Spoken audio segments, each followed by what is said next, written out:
Newton's law of cooling. ल हेर सुनेछौ सबैले? सुनिरहेछौ? यस सर। ल हेर यो न्यूटन्स ल अफ कुलिङ भनेको के हो त हेर। कुनै पनि अब्जेक्टलाई तिमीले यतिकै जस्तै हामीले खाना पकायो र त्यो भाँडोलाई यतिकै हामीले हावामा छोड्दियो भने केही बेरमा यो कुल हुन्छ। अनि चाहिँ यही कुलिङलाई चाहिँ यही हाम्रो कुनै पनि हट अब्जेक्टलाई हामीले यतिकै एटमोस्फियरमा छोडिदियो भने चाहिँ त्यो अब्जेक्ट कुल हुन्छ। त्यो अब्जेक्टलाई कुल हुन कति टाइम लाग्छ त भन्ने कुरा बुझ्नु पर्यो क्या। त्यो अब्जेक्टलाई कुल हुन कति टाइम लाग्छ? जस्तै सपोज यो भाँडा चाहिँ अहिले 90 डिग्री सेल्सियसमा छ अरे। अब यो चाहिँ होइन हाम्रो सराउन्डिङ टेम्परेचर चाहिँ सपोज अहिले 20 डिग्री सेल्सियस है त। यो भाँडा चाहिँ 90 डिग्री सेल्सियसमा छ र हाम्रो एटमोस्फेरिक टेम्परेचर अहिले पानी परिरहेको नि त, त्यही भएर हल्का चिसो चिसो छ भनेपछि ल 20 डिग्री सेल्सियस है त। भनेपछि यो भाँडोलाई कुल हुनलाई कति समय लाग्ने भयो त? त्यो कुल हुनलाई कति समय लाग्छ त्यो भनेको यो टेम्परेचरको डिफरेन्स कति छ त? यो भाँडाको टेम्परेचर र सराउन्डिङको टेम्परेचर यिनीहरू बिचमा डिफरेन्स कति छ? जति धेरै डिफरेन्स हुन्छ हेर त, जति धेरै डिफरेन्स हुन्छ हामीलाई त्यति धेरै हिट लस हुन्छ क्या है त। यो के अरे यो भाँडो यो अब्जेक्टको टेम्परेचर र सराउन्डिङको टेम्परेचरको बिचमा जति धेरै डिफरेन्स हुन्छ त्यति धेरै हिट लस हुन्छ। यसको मिनिङ के हो भने त्यो भाँडो माउन्टेन रिजनमा हिमालयनमा गएर कुल चाँडो कुल हुन्छ, तराई रिजनमा ढिला कुल हुन्छ। किन? हिमालयन रिजनमा त्यो भाँडोको टेम्परेचर र एटमोस्फेरिक टेम्परेचरमा डिफरेन्स त्यति धेरै छ र तराई रिजनमा डिफरेन्स थोरै छ भनेपछि त्यो भाँडो हिमालयन रिजनमा चाँडो कुल हुन्छ, तराई रिजनमा ढिला कुल हुन्छ है त। भनेपछि यो भाँडोले कति हिट लस गर्छ है त? डिक्यू भनेको heat loss, change in heat. योसँग अब इनिसियल कति हिट छ र पछि चाहिँ कति हिट हुन्छ, यो heat loss per unit time है त। Heat loss per unit time भनेको directly proportional to difference in temperature है त। टेम्परेचर डिफरेन्ससँग कति डिफरेन्स छ टेम्परेचर, त्योसँग डाइरेक्टली प्रोपोर्सनल हुन्छ। अनि त्यो टेम्परेचर डिफरेन्स भनेको हेर त, dq by dt is directly proportional to T minus Ts। Temperature difference भनेको T भनेको यो अब्जेक्टको टेम्परेचर, Ts भनेको सराउन्डिङको टेम्परेचर है त। जति धेरै डिफरेन्स छ अब्जेक्ट र सराउन्डिङको बिचमा, डिफरेन्स धेरै भयो भने हिट लस धेरै हुन्छ। हिट लस भयो भने चाँडो कुल हुन्छ। जति चाँडो हिट लस भयो त्यति चाँडो कुल हुन्छ। भनेपछि cooling is directly proportional to difference in temperature है त। जति धेरै डिफरेन्स इन टेम्परेचर जति धेरै छ त्यति नै कुल हुनलाई त्यति धेरै समय, त्यति धेरै हिट लस हुन्छ र त्यति थोरै समय लाग्छ। मेरो कुरा बुझ्यो त? dq by dt is directly proportional to T minus Ts। हुँदैन त कि लेख्नु पर्दैन? ए हुन्छ अगाडि, तर हामीले त्यो लेख्दैनौँ, हामीलाई न्युमेरिकलमा चाहिँदैन है त सर। त अगाडिको याम लेख्ने हैन? हजुर, अगाडिको त याम छ नि, त लेख्ने हैन? त्यो त कन्स्ट्यान्ट होला के बाइ कुन याम लेख्ने? dq by dt को अगाडि याम छ नि, कन्स्ट्यान्टहरु हामीले यो हैन, यो कन्स्ट्यान्टलाई हामीले अब यो प्रोपोर्सनली साइनलाई हटाउँछौ अनि त्यसपछि कन्स्ट्यान्टहरु आउँछ, हजारौं कुराहरु आउँछ। मैले एउटा general some the first equation मात्र लेखे हो, बाँकी कुराहरु लेख्न त बाँकी नै छ है त। हामीले प्रोपोर्सनली साइनलाई हटाउने, q = ms del थीटा गर्ने, के गर्ने त्यो कुराहरु पनि छ है त। हामीले यो प्रोपोर्सनली साइन मात्र लिने टेम्परेचर छ त्यति डिफरेन्स इन टेम्परेचर है। यो अब्जेक्ट र सराउन्डिङमा टेम्परेचर डिफरेन्स धेरै छ भने चाहिँ त्यति चाँडो हिट लस है त, त्यति चाँडो हिट लस हुन्छ। भनेपछि temperature difference is directly proportional to heat loss. जति धेरै डिफरेन्स छ त्यति धेरै हिट लस हुन्छ है त। त्यति धेरै हिट लस हुन्छ, धेरै हिट लस हुने भयो। यति कुरा मात्र गरे अहिलेसम्म है त। अहिले बाँकी कुरा गर्ने बाँकी छ। तिमीले के भन्यौ? अगाडि एम हुन्छ, dt को अगाडि याम छ नि जुन, त्यो चाहिँ के भनेर? और हो के त्यो? और हैन र त्यो कहाँ एम? कुन एम? यो भने यो तल नाइ के सर त्यो डिक्यू भन्दा डिक्यू को अरूलाई भनिरा के त्यो अरूलाई भनिरहेको थियो के ब्र्याकेट गर्दै ए बुझे बुझे फर्स्ट इक्वेसन को तलपट्टिको m जस्तो लेखिहाल्ने त्यो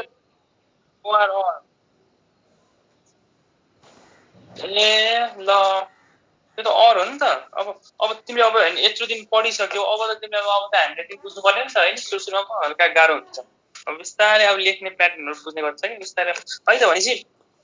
डिक्युएडिटी डाइरेक्ट डिफरेन्स इन टेम्परेचर सक्यो हामीले यति बुझ्ने हो न्युटन्स ल अफ कुलिङमा है त अब यसलाई माथि Q = mS डेल्टा यता उति गरेर काम छैन हाम्रो क्वेशन्स यति इक्वेसन बुझ्यो भने हाम्रो क्वेशन सल्भ हुन्छ है त हामीले खाली यति मात्र बुझ्ने हो न्युटन्स ल अफ कुलिङले के भन्छ भने rate of heat loss the heat loss को rate भनेको directly proportional to difference in temperature between the object and surrounding यति हो अनि जति धेरै टेम्परेचर त्यो अब्जेक्ट हो जस्तै यदि हामीले यो कराईलाई यो कुनै भाडो भयो है त भाडोलाई हामीले भाडो सराउन्डिङ टेम्परेचर TS छ भने त्यो भाडोको टेम्परेचर र सराउन्डिङको टेम्परेचरको डिफरेन्ससँग चाहिँ rate of heat loss directly proportional हुन्छ भनेपछि जति धेरै डिफरेन्स भयो त्यति धेरै हिट लस हुन्छ जति थोरै डिफरेन्स भयो त्यति कम हिट लस हुन्छ है त यति हो र यो न्युटन्स ल अफ कुलिङ चाहिँ हेर हामीसँग एउटा छ स्टेफेन्स ल र अर्को छ न्युटन्स ल अफ कुलिङ यो न्युटन्स ल अफ कुलिङ भनेको कति बेला युज गरिन्छ र यो त्यति बेला युज गरिन्छ जति बेला टेम्परेचर डिफरेन्स है यो -TS छ नि यो T-TS एकदम थोरै भएको बेला युज गरिन्छ भने चाहिँ temperature of body and surrounding T-TS भनेको delta T that is change in temperature very small भयो भने मात्र हामी युज गर्छौं एकदम लार्ज भयो भने युज गर्दैनौं जस्तै एउटा सनको टेम्परेचर र हाम्रो अर्थको टेम्परेचर अनि चाहिँ हाम्रो सन र अर्थको टेम्परेचरमा हाम्रो टेम्परेचर डिफरेन्स धेरै छ नि त सन एकदमै धेरै हाई टेम्परेचरमा छ अर्थ 25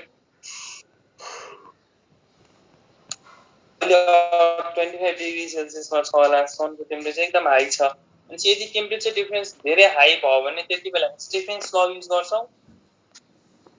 टेम्परेचर डिफरेन्स लो भयो भने त्यति बेला Newton's law of cooling use गर्छौं है त यो बुझ्नु पर्यो पहिले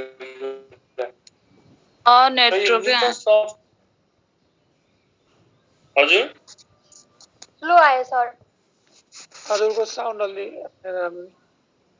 के भयो काटेर आयो हो सर काटिरहेछ रुकिरहेछ स्लोमा भएर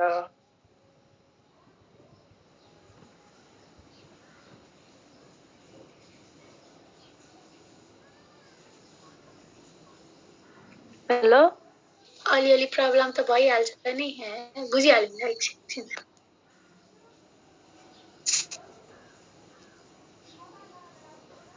हेलो हजुर ठीक छ नि है अब त यस सर ल है त भनेपछि यो न्युटन्स ल अफ कुलिङ हामी कति बेला युज गर्छौं जो बडी र टेम्परेचर सराउन्डिङको बीचको टेम्परेचर थोरै छ भने डिफरेन्स एकदम लो छ भने चाहिँ हामीले Newton's law of cooling use गर्छौं नभए अरु बेला चाहिँ डिफरेन्स हाई छ भने चाहिँ जनरली यो सन अर्थहरुको कुरा आयो भने चाहिँ स्टेफेन्स ल युज गर्छौं अब अर्थ भित्रकै कुरा आयो भने चाहिँ न्युटन्स ल युज गर्छौं है त ल अब हामीले यदि भएपछि अब हामीले क्वेशन सल्भ गर्नु पर्यो एउटा क्वेशन अब यसको हेर यसको एउटा क्वेशन स्योर सोध्छ है त यसको एउटा क्वेशन टाइप छ त्यो चाहिँ स्योर सोध्छ ल अब हेर अब यो क्वेशन्स कसरी गर्ने त त्यो तरिका सिक्नु पर्छ है हेर सबैले एउटा क्वेशन्स गर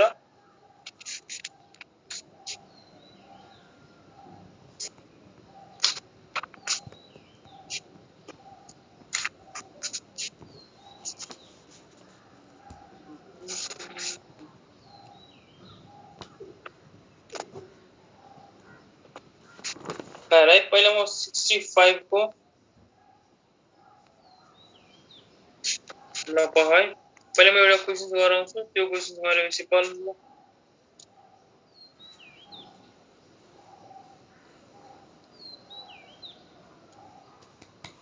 ल हेर पहिला एउटा सिम्पल क्वेशन गरौँ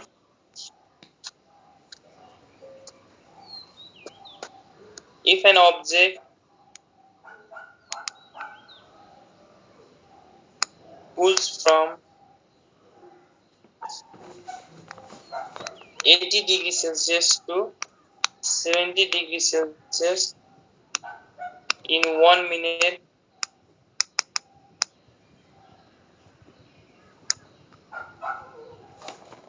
in the room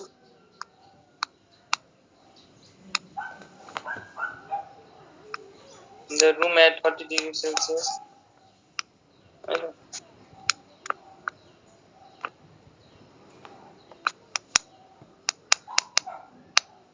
The time it will take to cool from 50 degrees Celsius to 40 degrees Celsius is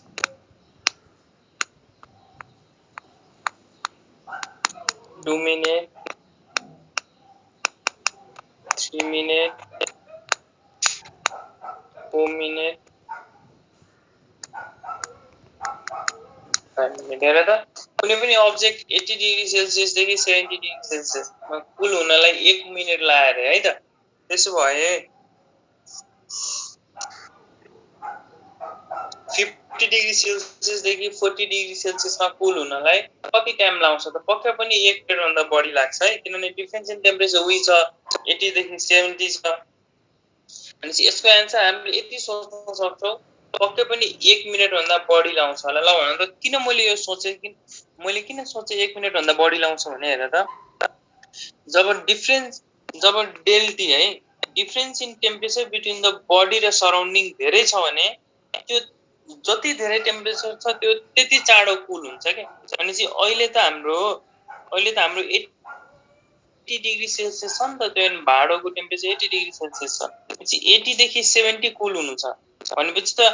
80 देखि 70 कुल हुनु छ र सराउन्डिङ टेम्परेचर 30 डिग्री सेल्सियस छ। अनि हेर त 80 र 30 को बीचमा यो सराउन्डिङ र 80 को बीचमा डिफरेन्स कति छ त हाम्रो? 80 र 30 को बीचमा डिफरेन्स 80 माइनस 30 गर्ने भने 50। हेर त अहिले 50 को डिफरेन्स है त, र यो 50 र 30 को बीचमा डिफरेन्स कति छ? 20 मात्रै डिफरेन्स छ। अनि जति धेरै डिफरेन्स भयो त्यो त्यति चाँडो कुल हुन्छ। अनि 80 र 30 को बीचमा डिफरेन्स 50 छ, त्यही भएर त्यसलाई हैन कुल हुनलाई 1 मिनेट लाग्यो। तर 50 र 30 को बीचमा डिफरेन्स 20 मात्र छ, अनि यसलाई कुल हुन पक्कै पनि 1 मिनेट भन्दा बढी लाग्छ। किन यो 50 देखि 40 नै जानु छ, 50 र 40 50 देखि 40 जानु छ, 10 को डिफरेन्स छ यहाँ हेर। यो दुईटाको बीचमा डिफरेन्स 10 छ, तर यो 50 र 30 को बीचमा डिफरेन्स 20 छ। यहाँ पनि 80 र 70 को बीचमा डिफरेन्स 10 छ है त, तर 80 र 30 को बीचमा डिफरेन्स 50 छ। भने चाहिँ हामीले त सराउन्डिङ सँग हेर्ने हो। 80 र 50 को डिफरेन्स 50 छ र यो 50 र 30 को डिफरेन्स 20 छ भने चाहिँ पक्कै पनि जहाँ धेरै डिफरेन्स छ त्यसलाई कुल हुन थोरै टाइम लाग्छ। 80 देखि 70 झर्न 1 मिनेट लाग्यो भने 50 देखि 40 झर्न 1 मिनेट भन्दा बढी लाग्छ। हामीले त्यति मात्र अहिले सोच्न सक्छौं, कति लाग्छ भन्ने कुरा चाहिँ अब निकाल्नै पर्छ सल्भ गरेर। मेरो कुरा बुझ्यौ त? यस सर। ल त्यसो अब हामी सल्भ गरौँ है त। हेर हामीले के पढाएको थियो, dq by dt is directly proportional to temperature difference between the object and surrounding। त्यसो भएर हामीले dq by dt हामीलाई क्वेशन्सले dq by dt त दिएको छैन, अनि यो dq by dt को ठाउँमा हामीले के राखौं, यो dt भनेको टाइम है, सानो t भनेको टाइम। यति बेला हामीले dt by सानो t राखौं। यो q लाई it is directly proportional to temperature मानेर चाहिँ यो q लाई चाहिँ t राख्दिम है। यो q लाई ठुलो t राखौं, t भनेको temperature, which is directly proportional to t। हेर त अब यहाँ क्वेशन्सले के भनेको छ भने if an object cools from 80 to 70 है त, 80 देखि 70 झरेको छ, 80 to 70 भनेपछि यो t को ठाउँमा 80 राख्ने कि 70 राख्ने? हैन त 70 राख्ने, दुईटाको एभरेज राख्दिने के, दुईटाको एभरेज भनेपछि 80 प्लस 70। हेर त मैले अब t1 प्लस t2 by 2 भनेर राख्दिने के t को ठाउँमा चाहिँ, र माइनस t सराउन्डिङ टेम्परेचर छँदैछ है त। भनेपछि र अब dt है त,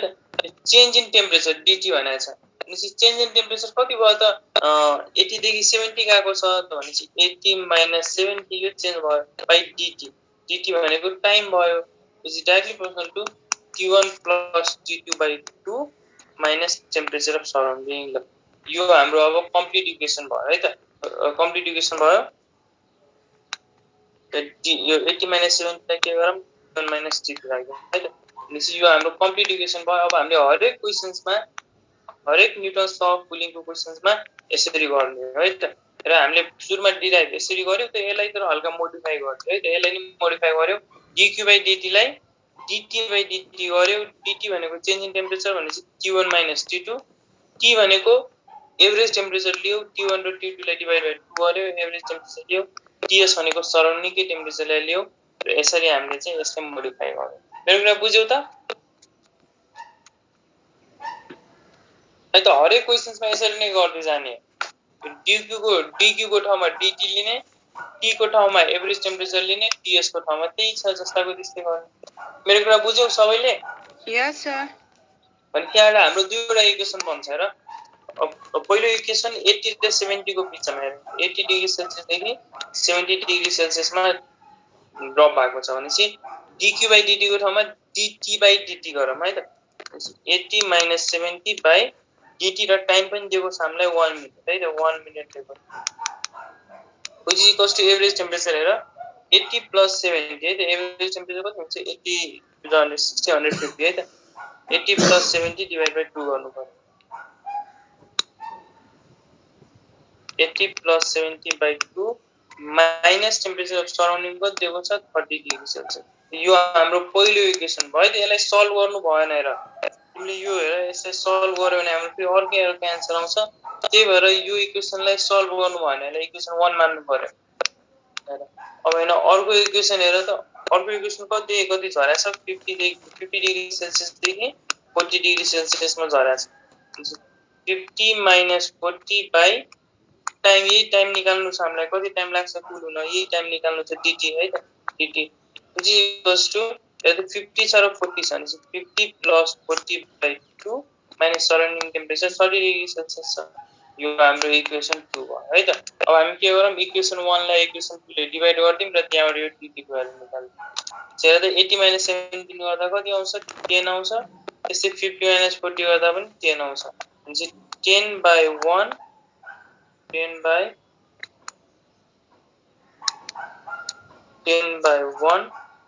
into dt है त 10/1 into dt/10 है त 10 काटिन्छ which equals to 80 + 70 150 हुन्छ 150/2 75 हुन्छ भने 75 - 30 divided by 50 + 4 90 हुन्छ 90/2 45 हुन्छ 45 - 30 15 हुन्छ 45 - 30 है त हाम्रो यसरी आयो। अब हामी के गरौँ or dt equals to हेर त 75 - 30 गर्दा 65 55 45 हैन त 45 आउँछ र 45 - 30 गर्दा 15 आउँछ है त 15 15 हुन्छ 15 15 3 जा 45 भनेपछि टाइम कति आयो त 3 मिनेट आयो भनेपछि हाम्रो आन्सर के भयो त 3 मिनेट भनेपछि 50 डिग्री सेल्सियस देखि 40 डिग्री सेल्सियसमा ड्रप हुनलाई 3 मिनेट लाग्दो रहेछ। मेरो कुरा बुझ्यौ सबैले? यस सर। अनि के गर्नु पर्यो हेर दुईवटा इक्वेसन बनाउनु पर्यो एउटा इक्वेसन 80 र 70 को बिचमा अर्को इक्वेसन 50 र 40 को बिचमा त्यो दुईटा इक्वेसन बनाउने र दुईटा इक्वेसनमा हेर त त्यो dq को ठाउँमा डिफरेन्स इन टेम्परेचर राख्नु पर्यो र t को ठाउँमा एभरेज टेम्परेचर राख्नु पर्यो र त्यसरी गरेर दुईटा इक्वेसन बनाउने दुईटा इक्वेसनलाई डिभाइड गरिदिने र त्यहाँबाट चाहिँ हाम्रो टाइमको भ्यालु आउँछ है त सर त्यसमा चाहिँ इक्वल्स टु हुन्न होला ठीक छ इक्वल टु राख प्रोपोर्सनल राख जे राख्नु छ राख कि फरकै पर्दैन है त हाम्रो आन्सर आउँछ इक्वल टु राख्यो भने त सर तलकोबाट यतिकै नै आन्सर आउँछ इक्वल टु राख्यो त्यही त यसलाई हैन प्रोपोर्सनल राख्दियौ नि त है त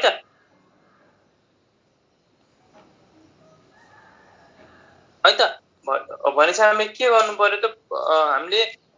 एउटा कुरा हामीले यतिकै तलकोबाट यतिकै एन्सर ल्याउनु भएन है त तलकोबाट यतिकै एन्सर ल्याउनु भएन हामीले यहाँ प्रोपोर्सनल साइन राख्ने र इक्वेसन 1 र इक्वेसन 2 लाई हरेक इक्वेसनमा डिभाइड गर्ने हो है त हामी एउटै इक्वेसनबाट चाहिँ एन्सर ल्याउनु भएन है त दुईटा इक्वेसन हुन्छ त्यो दुईटा इक्वेसनलाई आइदर डिभाइडिङ 1/2 अर 2/1 गर्नु पर्यो त्यो स्टेप चाहिँ भुल्नु भएन है त तलकोबाट यतिकै एन्सर ल्याउन खोज्नु भएन हजुर हामीले यदि चाहिँ जस्तो कन्स्ट्यान्टको भ्याल्यु के को भ्याल्यु दिएको थियो भने बरु एउटै इक्वेसनबाट निकाल्नु मिल्थ्यो हैन यदि हामीसँग हरेक कुरा दिएको भए त्यहाँ जे चाहिन्थ्यो सबै कुरा दिएको भए चाहिँ निकाल्न मिल्थ्यो दिएको छैन त्यही भएर हामी चाहिँ दुईटै इक्वेसनले युज गर्नु पर्यो है त दुईटा इक्वेसनलाई नै युज गरेर एन्सर एउटा इक्वेसनबाट एन्सर निकाल्दिनु भएन है त त्यसो रङ एन्सर आउँछ एउटा इक्वेसनमा युज गर्यो भने रङ आउँछ 1 र 2 दुईटा इक्वेसनलाई डिभाइडिङ इक्वेसन 1/2 अर 2/1 गरेर केही न केही गरेर चाहिँ दुईटा इक्वेसनलाई युज गर्ने गर्यो भने बल्ल हाम्रो करेक्ट एन्सर आउँछ है त बुझ्यौ त सबैले त त्यसै म एउटा क्वेशन अझै दिन्छु है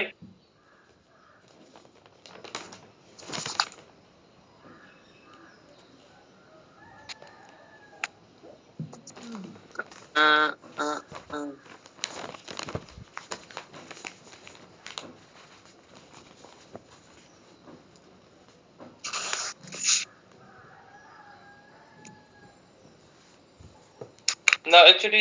एउटा क्वेशन लेखेर सबैले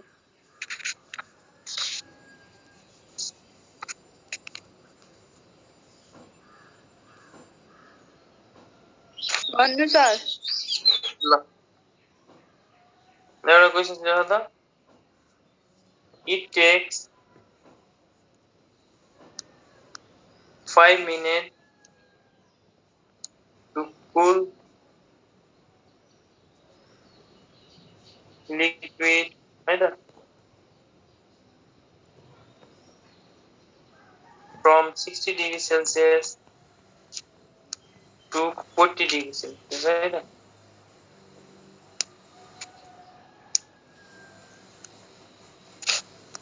then the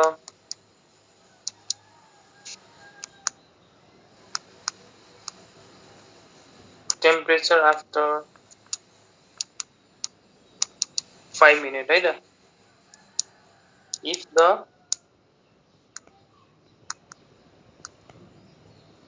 temperature of the surrounding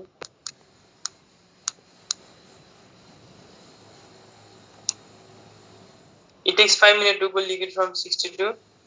40 degrees Celsius अनि चाहिँ 20 डिग्री ले घट्नलाई 5 मिनेट लाग्यो then the temperature after अर्को 5 मिनेटमा है त 60 देखि 40 झर्नलाई 5 मिनेट लाग्यो त्यसो अब 40 देखि अर्को 5 मिनेटमा कति टेम्परेचरमा झर्छ if the temperature of the surrounding is 18 degrees Celsius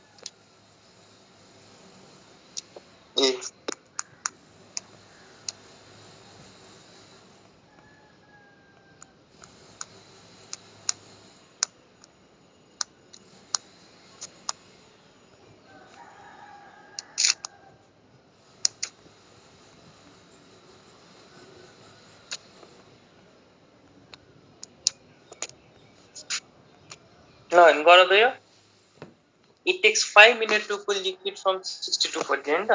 60 देखि 40 झर्नलाई 5 मिनेट लाग्छ 40 देखि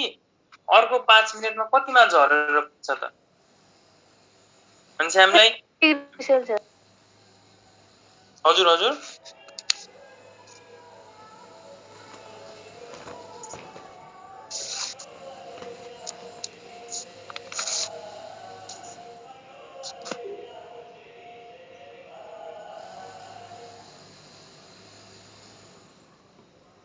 ल हेर है सबैले हेर त सुरुको इक्वेसनमा 60 देखि 40 हैन त सुरुको इक्वेसन अनुसार हेर त 60 देखि 40 झर्नलाई कति मिनेट लाग्छ त 5 मिनेट लाग्छ पछि directly proportional to 60 + 40/2 minus temperature surrounding कति दिएको छ 18 डिग्री सेल्सियस यो हाम्रो पहिलो इक्वेसन भयो अब अर्को इक्वेसन हेर त अर्को 5 मिनेटमा भनेपछि 40 सम्म झरिसक्यो त 40 माइनस एउटा कुनै टेम्परेचर लिम है त टी लिम त्यहाँ झर्नलाई कति मिनेट लाग्छ त 5 मिनेट नै लाग्छ है क्वेसन चाहिँ इन अदर 5 मिनट भनेको छ इक्वल्स टु हेर त एभरेज टेम्परेचर निकालौँ T + 40/2 minus temperature of surrounding 18 भयो है त अनि यसरी हाम्रो दुईवटा इक्वेसन बन्यो ल अनि बुझ्यौ त्यो दुईवटा इक्वेसन बुझ्यौ सबैले T + 40/2 अनि बुझ्यौ त हेलो यस सर बुझिरहेछौँ है त अब हामी यो दुईवटा इक्वेसनलाई सल्भ गर्दियौँ डिभाइडिङ 1/2 है त 60 - 40 20 हुन्छ 60 + 40 100 हुन्छ 100/2 50 भयो है त यस्तै अब 5 4 जा 20 हुन्छ है त अब यसलाई 5 4 जा 20 अनि अब हामी गरौँ 4 into dividing equation 1/2 है 4 into 5/40 minus t is directly proportional to है त हाम्रो कति आउँछ 100/2 50 हुन्छ 50 minus 18 divide by t plus 40/2 minus 18 है त अब 50 minus 18 भनेको 32 हुन्छ र 4 कति जा 32 4 7 4 8 जा 32 है त 4 8 जा 32 अनि चाहिँ अब यसलाई सल्भ गर्दै जाने हो है त यसलाई सल्भ गर्दै जाने हो र यहाँबाट चाहिँ t को भ्यालु निकाल्दिने हो त्यही हो है त त्यही हो हाम्रो अर्को 5 मिनेटमा 40 देखि कहाँ झर्छ त जे t को भ्यालु आउँछ त्यही टेम्परेचरमा झर्ने भयो अनि यसलाई सल्भ गर्दै जाने हो यो सल्भ गर्न आउँछ त आइहाल्छ दादा आइहाल्छ दादा पर्दैन है त अब यसलाई सल्भ गरौँ सल्भ इक्वेसनमा 5 त काटिन्छ हैन र हजुर लास्टको लाइनमा 4 into 5 छ नि त्यो 5 त काटिनु पर्ने हैन र यो 5 माथि आको हो नि त सर अनि माथि पनि त 5 छ माथि नि बाइमा अपनमा 5 थियो नि त हैन माथिको 5 लाई 5 4 जा 20 गर्दियो नि त ए वाह बुझेनौ 60 - 40 कति हुन्छ 20 हुन्छ अनि चाहिँ मैले 5 4 जा 20 गर्दै छु के त्यही भएर यहाँ 4 आको हो बुझ्यौ यस सर ल है त भनेपछि यसलाई सल्भ गर्दै जाने हो र t को भ्यालु निकाल्ने मैले यो सल्भ गरिदिन है अब सल्भ गर्न सजिलो हो नि त ल भनेपछि यसरी हामीले न्युटन्स ल अफ कुलिङको क्वेशन्सहरु सल्भ गर्छौं अब हामी अर्को ल पढौं स्टेफेन्स ल है त स्टेफेन्स ल भनेको हाई टेम्परेचर है त एकदम धेरै टेम्परेचरहरु छ भने चाहिँ त्यतिबेला हाई टेम्परेचर डिफरेन्स धेरै छ जस्तै सनको केस आयो है त सन र अर्थको केस आयो त्यस्तो केस आयो भने चाहिँ हामी स्टेफेन्स ल युज गर्छौं र स्टेफेन्स लले के भन्छ भनेर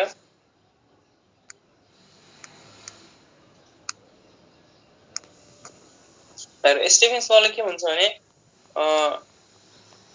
यो लले के भन्छ र त स्टेफेन्स लले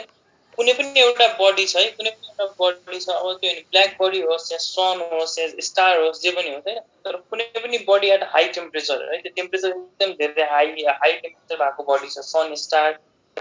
ब्ल्याक बडी जे पनि होस् त्यसै त्यो बडीले टोटल एनर्जी कति निकाल्छ त टोटल एनर्जी कति रेडिएट गर्छ energy radiated by a body है त कस्तो बडी त हाई टेम्परेचर भएको body energy radiated by a high temperature body per unit area per unit time है त per unit area per unit time energy per unit area per unit time is directly proportional to त्यो बडीको temperature कति छ त्यो टेम्परेचरको fourth power सँग चाहिँ directly proportional भनेर बुझ्नु पर्यो energy radiated by a body per unit area per unit time is directly proportional to fourth power of the temperature त्यो बडीको है त energy radiated by a body per unit area per unit time is directly proportional to fourth power of temperature भनेर हामी भन्छौं है त भनेपछि यो हाम्रो स्टेफेन्स ल भयो र हामीले energy per unit area per unit टाइमलाई के भन्छौं यसलाई ई मात्र लेख्छौं कि हामीले यो अलरेडी अन्डरस्टुड हो यो यसलाई ई मात्र लेख्छौं यो हामीले बुझ्नु पर्यो यो पर unit area per unit time पनि हो भनेर बुझ्नु पर्यो अनि एनर्जी डाइरेक्टली प्रोपोर्सनल टी को पावर 4 त्यहाँ यसको तल पर unit area per unit time छ भनेर बुझ्नु पर्यो है र हेर त र यो प्रोपोर्सनली साइनलाई हटाउने हो भने एउटा कन्स्ट्यान्ट आउँछ जुन कन्स्ट्यान्टलाई हामी के भन्छौं सिग्मा यसलाई हामी स्टेफेन्स कन्स्ट्यान्ट भन्छौं स्टेफेन्स कन्स्ट्यान्ट भन्छ है त र स्टेफेन्स कन्स्ट्यान्टको भ्यालु कति हुन्छ 5.67 * 10 को पावर -7 मैले फेरि लेखे हेर त स्टेफेन्स लले के भन्छ energy radiated per unit area per unit time है त्यो तल डिवाइड बाइ एरिया र टाइम छ is directly proportional to 4th power of the temperature और energy is equals to proportional साइनलाई हटाउने हो भने एउटा कन्स्ट्यान्ट आउँछ टाइम t को पावर 4 यो कन्स्ट्यान्टलाई हामी स्टिफेन्स कन्स्ट्यान्ट भन्छौं यसको भ्यालु कति हुन्छ सिग्मा इक्वल्स टु 5.6 इन्टु 10 को पावर -8 है त अब यसको युनिट के हुन्छ वाट पर मिटर को पावर m को पावर -2 केल्भिन को पावर 4 है त केल्भिन को पावर 4 अब यो कसरी भयो त अब हामीले हेर यसको युनिट यो कसरी भयो कसरी निकाल्ने त्यसको युनिट किन यस्तो भयो त त्यो त E भनेको त energy per unit area per unit time हो which is equals to sigma को t को पावर 4 और सिग्मा भनेको हेर त यो स्टिफेन्स कन्स्ट्यान्ट भनेको एनर्जी बाइ है त energy by area into time into t को पावर 4 एनर्जी बाइ टाइम भनेको पावर हो है वर्क बाइ टाइम भनेको पावर हो पावर भनेको वाट भयो वाट डिवाइड बाइ हेर त एरिया भनेको मिटर स्क्वायर र केल्भिन भनेको टेम्परेचर भनेको केल्भिन को पावर 4 यो हाम्रो युनिट भयो watt divide by metre square kelvin को पावर 4 बुझ्यौ त यो स्टिफेन्स कन्स्ट्यान्ट को के युनिट कसरी यस्तो आयो भनेर बुझ्यौ यस सर है त किनभने यो एनर्जी भनेको एनर्जी मात्र हैन कि यो energy per unit area per unit time हो त्यही भएर चाहिँ यसको युनिट यस्तो आएको हो यो एनर्जी मात्र भएको भए त जुल बाइ टेम्परेचर को पावर 4 केल्भिन को पावर 4 मात्र यसको युनिट आउँछ तर एनर्जी हैन यो energy per unit area per unit time हो त्यही भएर चाहिँ यसको unit watt per metre square kelvin को पावर 4 भनेर आयो भन्ने कुरा चाहिँ बुझ्नु पर्यो निसी यही स्टिफेन्स कन्स्ट्यान्ट हो र हेर अब हामीले यो इक्वेसनलाई हल्का मोडिफाई पनि गर्न सक्छौं के को टर्ममा इमिसिभिटी को टर्ममा है त हेर एनर्जी इक्वल्स टु हामीले भर्खर डिराइभ गर्यौं energy equals to Stefan's constant times temperature को पावर 4 है त र हामीले यदि बडीको इमिसिभिटी यदि कुनै पनि बडीले कसरी इमिट गर्छ कुनै पनि रेडिएसन कति धेरै इमिट गर्छ है त यदि त्यो पर्फेक्टली ब्ल्याक बडी हो भने त्यसको इमिसिभिटी 1 हुन्छ र अदर कुनै पनि अरु बडी हो भने यसको इमिसिभिटी 0 र 1 को बीचमा हुन्छ अनि हामीले यो इक्वेसनलाई हल्का मोडिफाई गर्न सक्छौं energy radiated per unit time per unit area is equals to emissivity times Stefan's constant times t को पावर 4 र यहाँ चाहिँ हामीले इमिसिभिटी को भ्यालु राखिदिनु पर्छ यदि पर्फेक्टली ब्ल्याक बडी हो भने इमिसिभिटी को भ्यालु 1 हुन्छ र for other than perfectly black body हो भने इमिसिभिटी को भ्यालु 0 र 1 को बीचमा हुन्छ यसरी हामीले इमिसिभिटी निकाल्छौं के रे हैन energy radiated by black body निकाल्छौं र यो स्टिफेन्स लबाट नै अरु लहरु पनि जस्तै न्युटन्स लहरु भयो यिनीहरु पनि यही लबाट डिराइभ भएको हो है त त्यसो हामी एउटा अब क्वेशन गरौँ त्यो ई के हो सर ई भनेको इमिसिभिटी कतिको इमिट गर्छ कतिको रेडिएसन त्यसलाई इमिसिभिटी भन्छ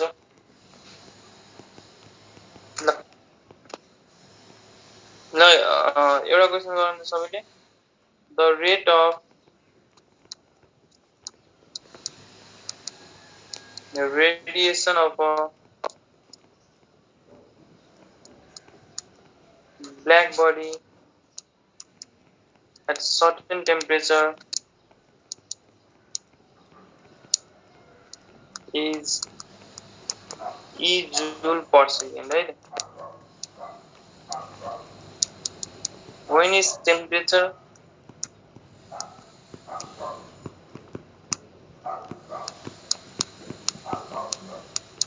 is double the rate of radiation will be the E कोई 80 16 डियो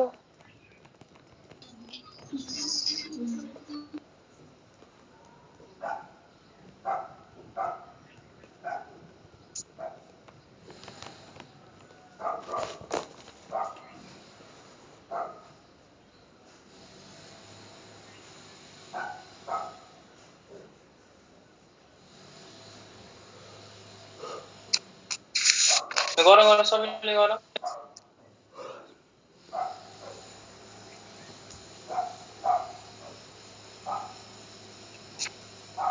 दियो है त हेरौँ त हामीले सजिलो छ नि त हामीले एसएमएस गर्ने त rate of radiation of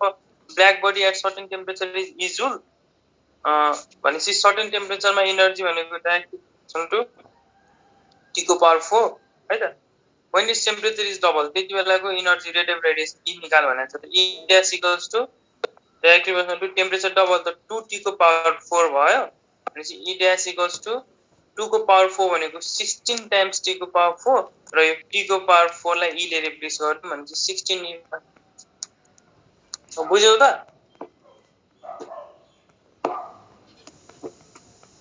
hello बुझ्यौ है Yes, sir. Power 4 first equation भयो टेम्परेचर डबल भनेको छ भनेपछि त्यति बेलाको इनर्जीलाई ई ड्याश मान्छ E dash directly equal to 2 T को पावर 4 भनेपछि 2 को पावर 4 भनेको 16 टाइम्स टी को पावर 4 र टी को पावर 4 लाई ई सँग हेर त डाइरेक्टली बनाउन सक्छ भनेपछि 16 टाइम्स ई ड्याश भनेको 16 है त यसरी हामीले यो स्टेफेन्स लको पनि अब बुकमा हेर अझै क्वेशनहरु छ है अझै धेरै क्वेशन छ ल एउटा क्वेशन अझै गर्छौ भने गर है त एउटा हैन एमओई मा सोधेको क्वेशन छ है त एकचोटी ट्राई गर्न त सक्छौ नन गर त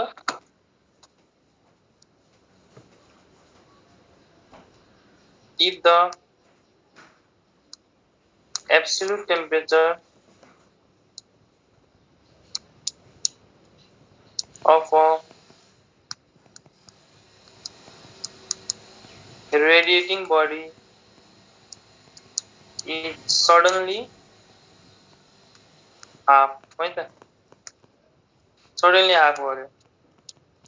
the radiating power भनेको त्यही हो एनर्जी पावर एनर्जी दिएको कुरो the radiating power will reduce approximately to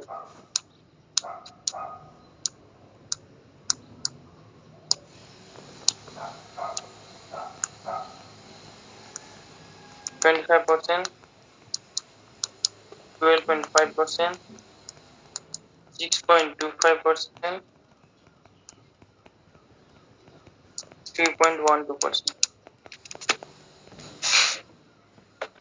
No.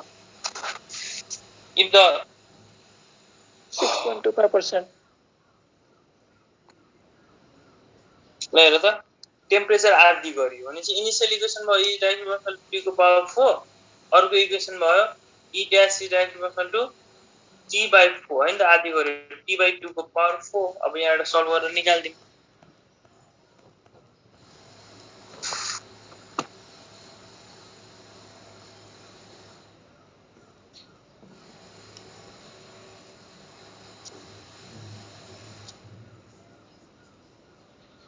है त हेरौँ त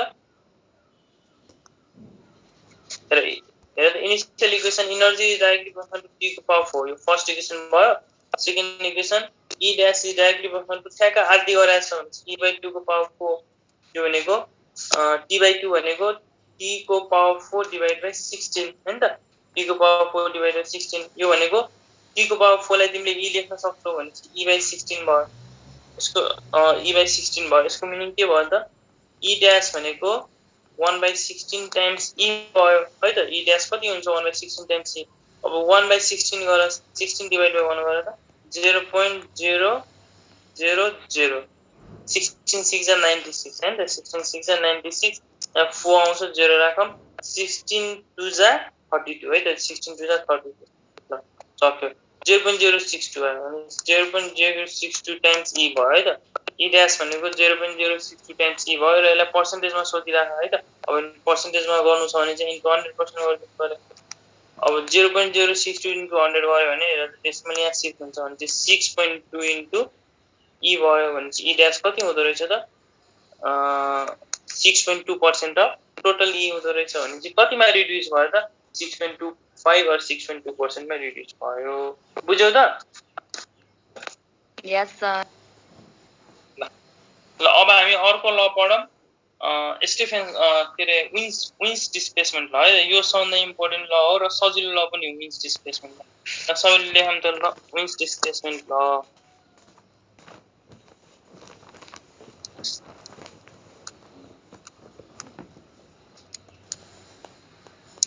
तर विन्स डिस्प्लेसमेन्ट लले चाहिँ वेभलेन्थ र टेम्परेचरको बारेमा चाहिँ डिटेल्सन दिन्छ एउटा त्यो लले के भन्छ भने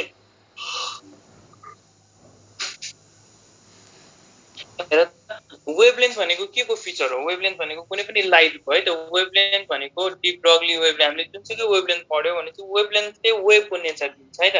भनेपछि कुनै पनि बडीको कुनै पनि बडीले कुनै पनि लाइटको कुनै पनि बडीको आफ्नो इनर्जी हुन्छ है त कुनै पनि इनर्जी रेडिएट गर्छ त्यो इनर्जीको जुन वेभलेन्थ हुन्छ नि त्यो भनेको त्यो बडीको टेम्परेचरसँग इन्भर्सली प्रोपोर्सनल हुन्छ भनेपछि द म्याक्सिमम वेभ हेर यसले के भन्छ भने म्याक्सिमम इनर्जी कुनै पनि बडीले जुन इनर्जी रेडिएट गर्छ त्यसको म्याक्सिमम इनर्जी त्यो बडीको म्याक्सिमम जुन इनर्जी हुन्छ त्यो इनर्जी बराबरको जुन वेभलेन्थ हुन्छ त्यो वेभलेन्थ भनेको चाहिँ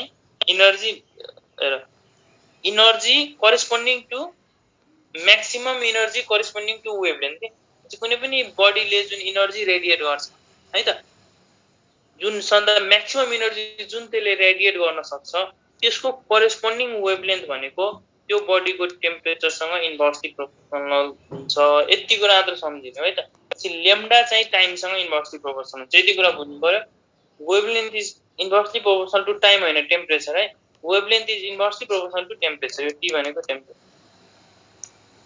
भनेपछि कुनै पनि बडीले सदा म्याक्सिमम इनर्जी कति रेडिएट गर्न सक्छ त त्यो इनर्जी करेस्पोन्डिङ त्यो इनर्जीसँगको करेस्पोन्डिङ वेभलेन्थ भनेको टेम्परेचर त्यो बडीको टेम्परेचरसँग इन्भर्सली प्रोपोर्सनल हुन्छ lambda is inversely proportional to temperature भनेपछि lambda T equals to constant है कन्स्ट्यान्ट गर्न पाए है त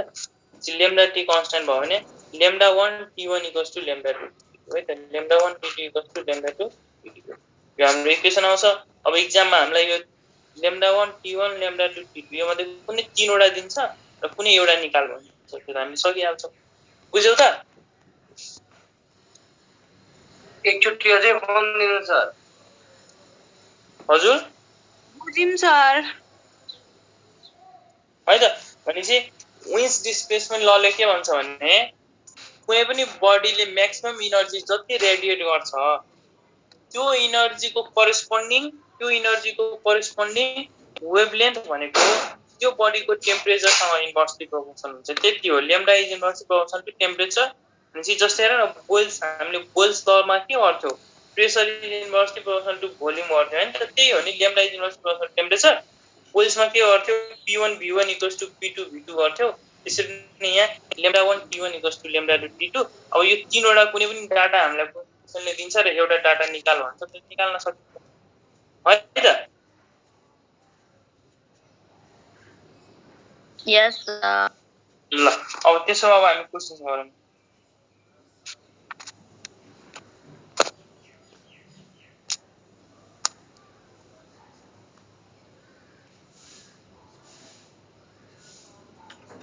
Two stars radiate है त maximum energy at lambda equals to 3200 angstrom and 400 angstrom respectively.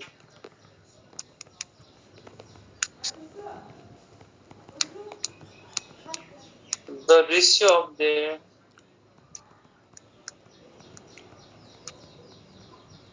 temperature, the ratio of the temperature in Kelvin है त टेम्परेचर जहिले पनि केल्भिन मा लिनु पर्यो अनि टेम्परेचर को एसआई युनिट के हो केल्भिन हो केल्भिन स्केल हो लिबी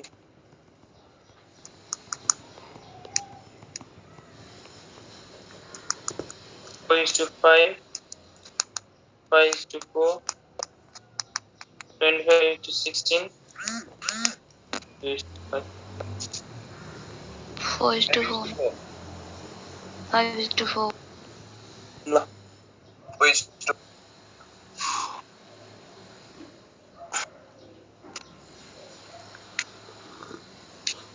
बी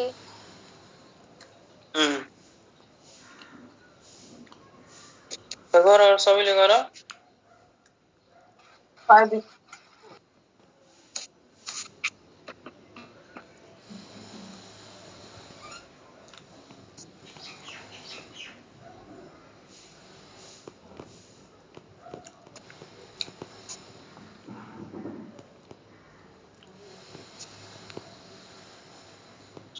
5:4 है त भनेपछि 5:4 है त्यसलाई हेरौँ त कसरी आउँछ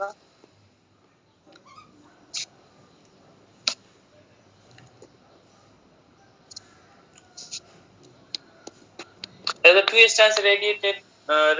मैक्सिमम एनर्जी है त हामीलाई लेम्डा दिएको छ लेम्डा 1 लेम्डा 2 दिएको छ र हामीलाई टेम्परेचर निकाल भनेको छ हामीलाई के थाहा छ हेर त lambda inversely proportional to temperature है त भनेपछि लेम्डा 1 बाइ लेम्डा हामीलाई के निकाल भनेको छ the ratio of the temperature है त रेशियो अफ द टेम्परेचर चाहिँ T1 बाइ T2 निकाल भनेको छ T1 by T2 equals to inversely proportional हो भने त लेम्डा 2 बाइ लेम्डा 1 हुन्छ भनेपछि लेम्डा 2 को दिएको छ 4000 है त 4000 एंगस्ट्रम हेर हामीले एंगस्ट्रमलाई यति काट्न मिल्छ है त 4000 एंगस्ट्रम डिवाइड बाइ अर्को छ हाम्रो 3200 एंगस्ट्रम है त भनेपछि हामीले यतिकै यो एंगस्ट्रमलाई काट्दिन मिल्छ किन 10 को पावर -10 -10 काट्यो दुईटा 0 काट्यो भनेपछि हाम्रो आन्सर कति आउँछ 40 बाइ 32 8 5 जा 40 8 4 जा 32 भनेपछि हाम्रो आन्सर कति आयो त 5:2 आयो बुझ्यौ त यस सर बुझ्यौं ल सबैले बुझ्यो यही क्वेशन्स इम्पोर्टेन्ट यस्तै क्वेशन्स हामीलाई एक्जाममा सोध्छ है त सेम यस्तै डिटो क्वेशन सोध्छ त्यही भएर यो हैन क्वेशन्स बुझ्नु पर्यो टेम्परेचर भनेको वेभलेन्थसँग इन्भर्सली प्रोपोर्सनल हुन्छ त्यति त हो एउटा अर्को क्वेशन्स गर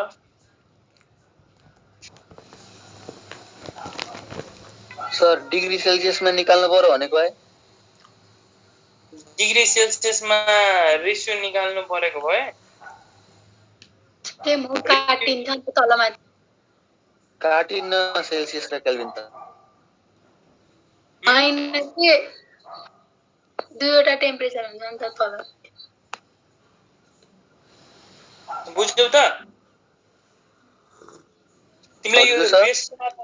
रेशियोले त फरक परेन नि त तिमी केल्भिनमा रेशियो ल्याउ या तिमी यसमा तिमीले के भन्यौ डिग्री सेल्सियसमा रेशियो निकाल भनेको भए हजुर सर ए डिग्री सेल्सियसमा रेशियो त उही हुने हो नि त टेम्परेचरमा फरक हुने हो रेशियो चाहिँ उही हुने हो है त हामीलाई जनरली तिमीलाई जस्तै हेर त लेम्डा 1 T1 = लेम्डा 2 T2 अब यस्तो क्वेशन्समा चाहिँ अब तिमीलाई यो तीनवटाको भ्यालु दियो रे अब तिमीलाई यो T2 निकाल भन्यो भनेपछि T2 सुरुमा केल्भिनमा निकाल्दिनु पर्यो अब केल्भिनमा निकालिसकेपछि यसलाई यदि सेल्सियसमा सोध्या हो भने चाहिँ हामीसँग फर्मुला छ T = T + 273 भनेपछि यो सेल्सियस भनेको यो सेल्सियस भयो यो केल्भिन भयो भनेपछि सेल्सियसको टेम्परेचर कति हुने भयो त 273 - T हुने भयो र दुईटालाई घटाउने हो भने चाहिँ तिम्रो सेल्सियसमा टेम्परेचर आउँछ है त त्यो त बुझे सर पहिले बुझे थियो त्यो रेशियोमा अलि मिल्दैन के जस्तो रेशियोमा मिल्दैन जस्तो लाग्यो तिमीलाई ल रेशियोमा मिल्छ कि मिल्दैन एउटा ट्राई गरौँ है त त्यसो भए है त ओके ल हुन्छ ट्राई गरौँ ल 98 degree Celsius by 37 degree Celsius है त यो हाम्रो सेल्सियसको रेशियो भयो यसलाई अब केल्भिनमा लगाऊँ 98 + 273 गर्यो भने कति आउँछ गर त यो हल्का गाह्रो भयो यो हल्का गाह्रो एउटा सिम्पल लिम त 27 लिनु सर एउटा केल्भिन एउटा 100 डिग्री सेल्सियस लिम अर्को चाहिँ 27 डिग्री सेल्सियस 27 लिनु भनेपछि 273 + 100 गर्यो भने 373 है त भनेपछि यसलाई 127 लिम न त एउटा है त 127 लिम ल भनेपछि 273 373 400 भयो है त यो 400 केल्भिन भयो र यो चाहिँ 27300 केल्भिन भयो है त 300 केल्भिन ल हेर त 273 मिलेन है त मिलेन ल ठीक छ मिलेन अब मिलेन भने त मिल्दैन ल ठिक छ मिलेन भने चाहिँ अब के गर्ने त ल्याएर the ratio of the temperature in kelvin scale सोधिरहेछ र यसलाई हेर र हामीले जुन यो डिराइभ गर्ने बेला है lambda is inversely proportional to जुन टेम्परेचर डिराइभ गर्ने बेला हामीले जुन डिराइभ गर्यौ त्यति बेला यो टेम्परेचरलाई हामीले केल्भिन लिएको थियो है त डिराइभ गर्ने बेला यो टेम्परेचरलाई हामीले केल्भिन लिएका थियौँ त्यही भएर चाहिँ यो क्वेसन जेनरली हामीलाई केल्भिनमै सोधिरहेको हुन्छ है त हामीले डिराइभ गर्ने बेला नै यो टेम्परेचरलाई हेरेर त ठुलो टी लिइरहेछौँ भनेपछि यो टेम्परेचरलाई चाहिँ हामीले केल्भिनमै लिएर चाहिँ डिराइभ गरेका हो है त त्यही भएर चाहिँ हाम्रो भ्यालु त्यसको आएको र यो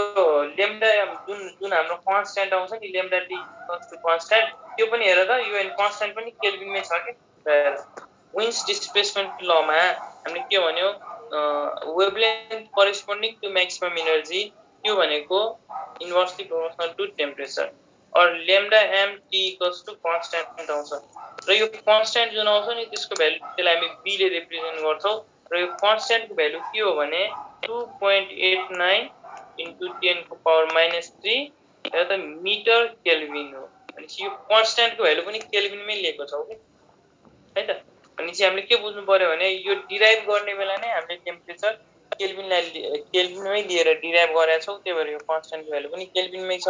एभ्रिथिङ केल्भिनमा छ त्यही भएर चाहिँ हामीले यहाँ सेल्सियसमा गर्दैनौँ है त बुझ्यौ तिमीले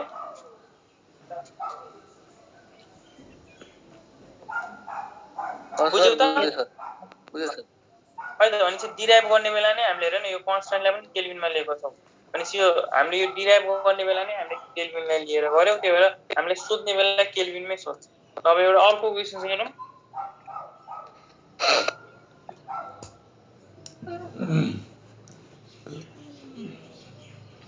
द म्याक्सिमम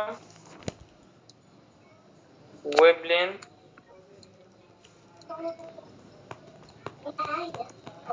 इमिटेड है त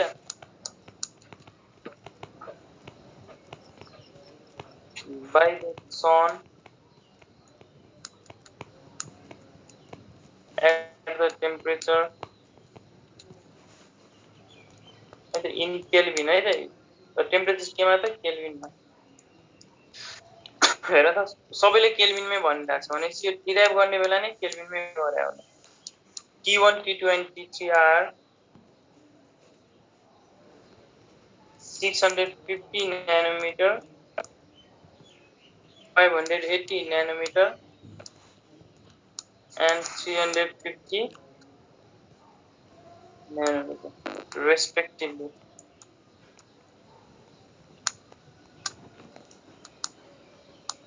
Which one of the following is correct? है त यो दिएको अप्सन मध्ये कुन करेक्ट होला first option T1 greater than T2, T1 greater than T3.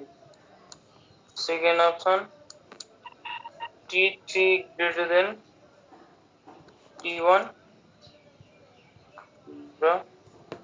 T3 greater than T2. Right? Third option, T2 greater than T1, T2 greater than T3. Right? So on the last option, the number T1 is equals to T2 is equals to T3. T1 is equals to T2 equals to T3. There. हामीलाई maximum wavelength दिएको छ है त corresponding to the temperature भने T1 temperature हुँदा wavelength 650 nanometer, T2 को लागि 580 nanometer, T3 को लागि 350 nanometer. What is the यो दिएका अप्सन मध्ये कुन चाहिँ करेक्ट अप्सन हो ल गर बी हुन्छ है त भनेपछि वेभलेन्थ थोरै भयो भने टेम्परेचर बढी हुन्छ इन्भर्सली प्रोपोर्सनल छ wavelength is inversely proportional to temperature भनेपछि जसको वेभलेन्थ सबभन्दा कम छ त्यसको टेम्परेचर बढी हुन्छ भनेपछि यो तीनवटा मध्ये सबभन्दा कम वेभलेन्थ कसको छ त T1 wavelength corresponding to T1 T wavelength corresponding to T2 T wavelength corresponding to T3 भन त हजुर T3 है T3 को 350 नैनोमिटर सबभन्दा कम वेभलेन्थ छ अनि जसको वेभलेन्थ कम हुन्छ उसको टेम्परेचर बढी हुन्छ अनि सबभन्दा बढी टेम्परेचर T3 को हुने भयो त T3 greater then T2 T3 greater than T1 भनेको हाम्रो बी नम्बर भयो है त T3 greater than T1 T3 greater than T1 B number चाहिँ हाम्रो करेक्ट अप्सन भयो बुझ्यौ सबैले एकचोटि अझ रिपिट गरिदिनुहोस् ल हेर हाम्रो विन्ड्स डिस्प्लेसमेन्ट लले के भन्छ भने energy corresponding to maximum wavelength भनेको टेम्परेचरसँग इन्भर्सली प्रोपोर्सनल हुन्छ त्यसै धेरै टेम्परेचर भयो भने वेभलेन्थ थोरै हुन्छ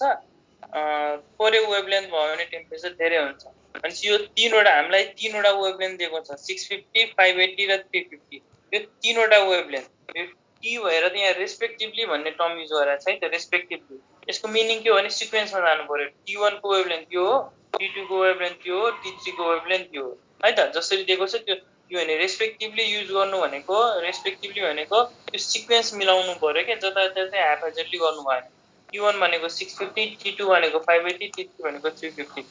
अनि यो मध्ये सबभन्दा कम वेभलेन्थ भनेको 350 न्यानोमिटर हो त्यो 350 न्यानोमिटर वेभलेन्थ कुन टेम्परेचरसँग करेस्पोन्डिङ हो त T3 सँग अनि जसको कम वेभलेन्थ हुने भयो त्यसको टेम्परेचर बढी हुने भयो किनभने हामीलाई विन्ड्स डिस्प्लेसमेन्ट लले के भन्छ भने lambda is inversely proportional temperature थोरै भयो भने वेभलेन्थ थोरै भयो भने टेम्परेचर बढी सबभन्दा कम वेभलेन्थ 350 भन्नेको छ त्यसपछि उसको टेम्परेचर बढी हुने भयो को भन्दा बाँकी दुईटा भन्दा T3 is greater than T1 हजुर 650 को वेभलेन्थ सानो हुनु पर्ने हैन न्यानोमिटरमा त -9 हुनु पर्ने हैन र 10 टु द पावर अनि त्यो त हैन सबैको -9 हो नि त 650 को मात्र हैन सबैको सानो हो नि त ल भन त अनि सबैको सानोमा त 650 झन् सानो भएन र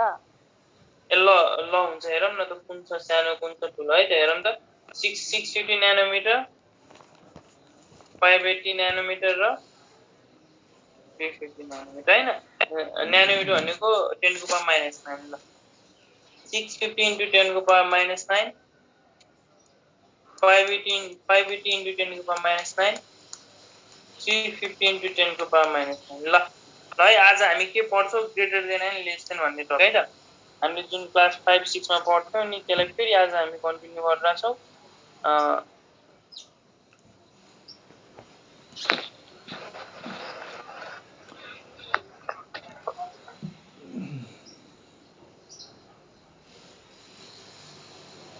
दादा म्युट भएको छ म्युट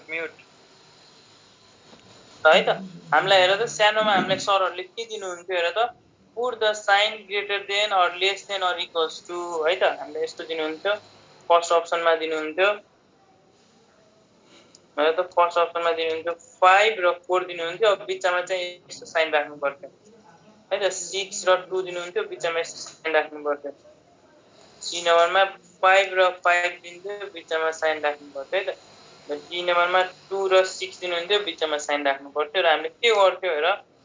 5 इज ग्रेटर देन 4 गर्थ्यौ 6 इज ग्रेटर देन 2 गर्थ्यौ 5 इज इक्वल्स टु 5 गर्थ्यौ 2 इज लेस देन 6 गर्थ्यौ हामीले यस्तो गर्थ्यौ नि हैन बच्चामा यसो पढ्थ्यौ है भन त नर्सरी 1 2 कतिमा हुँदा यस्तो कुराहरु पढ्थ्यौ आज फेरि पढ्ने यही कुराहरु है त कुन ठुलो कुन सानो है त ल भन त यो तीनवटा जुन हामीलाई अप्सन दिएको छ एउटामा चाहिँ 10 को पावर हेर तीनवटैमा 10 को पावर -9 छ तर एउटामा 650 छ एउटामा 580 छ एउटामा 350 छ यो तीनवटा मध्ये ठुलो अंक कुन होला भन त 650 ठुलो अंक हो यो तीनवटा मध्ये सबभन्दा ठुलो अंक 650 into 10 को पावर -9 हो हैन अघि कस्तो सोधेको थियो तिमीले के बुझेनौ यो 650 into 10 को पावर 9 ठुलो हुन्छ कि 650 into 10 को पावर 9 ठुलो हुन्छ भन त लाइक डिवाइड गरेर रेशियो ग्रेटर देन 1 भयो थाहा पाइहाल्छ नि कन्फ्युज भएको ल है त ल अनि ठीक छ तिमी कन्फ्युज भएको छ ल फेरि मैले रेशियो निकाले है त उले रेशियो बुझेन के उसले रेशियो बुझेन ल अर्को हेर नि त अर्को 350 into 10 को पावर -9 है त अब यसको रेशियो निकालौ 10 को पावर -9 10 को पावर -9 काट्यो 0 0 काट्यो है त अब 45 1 जा 35 यसलाई 65 र 70 मान्दिम न है त 35 2 जा 70 हाम्रो रेसियो कति आयो त रेसियो 2 आयो भनेको त यो माथिको नम्बर यो तलको नम्बर भन्दा 2 गुणा ठुलो छ नि त बुझ्यौ त पावर झुक्का होला के सर तिमीले हैन साच्चै बुझ्या हो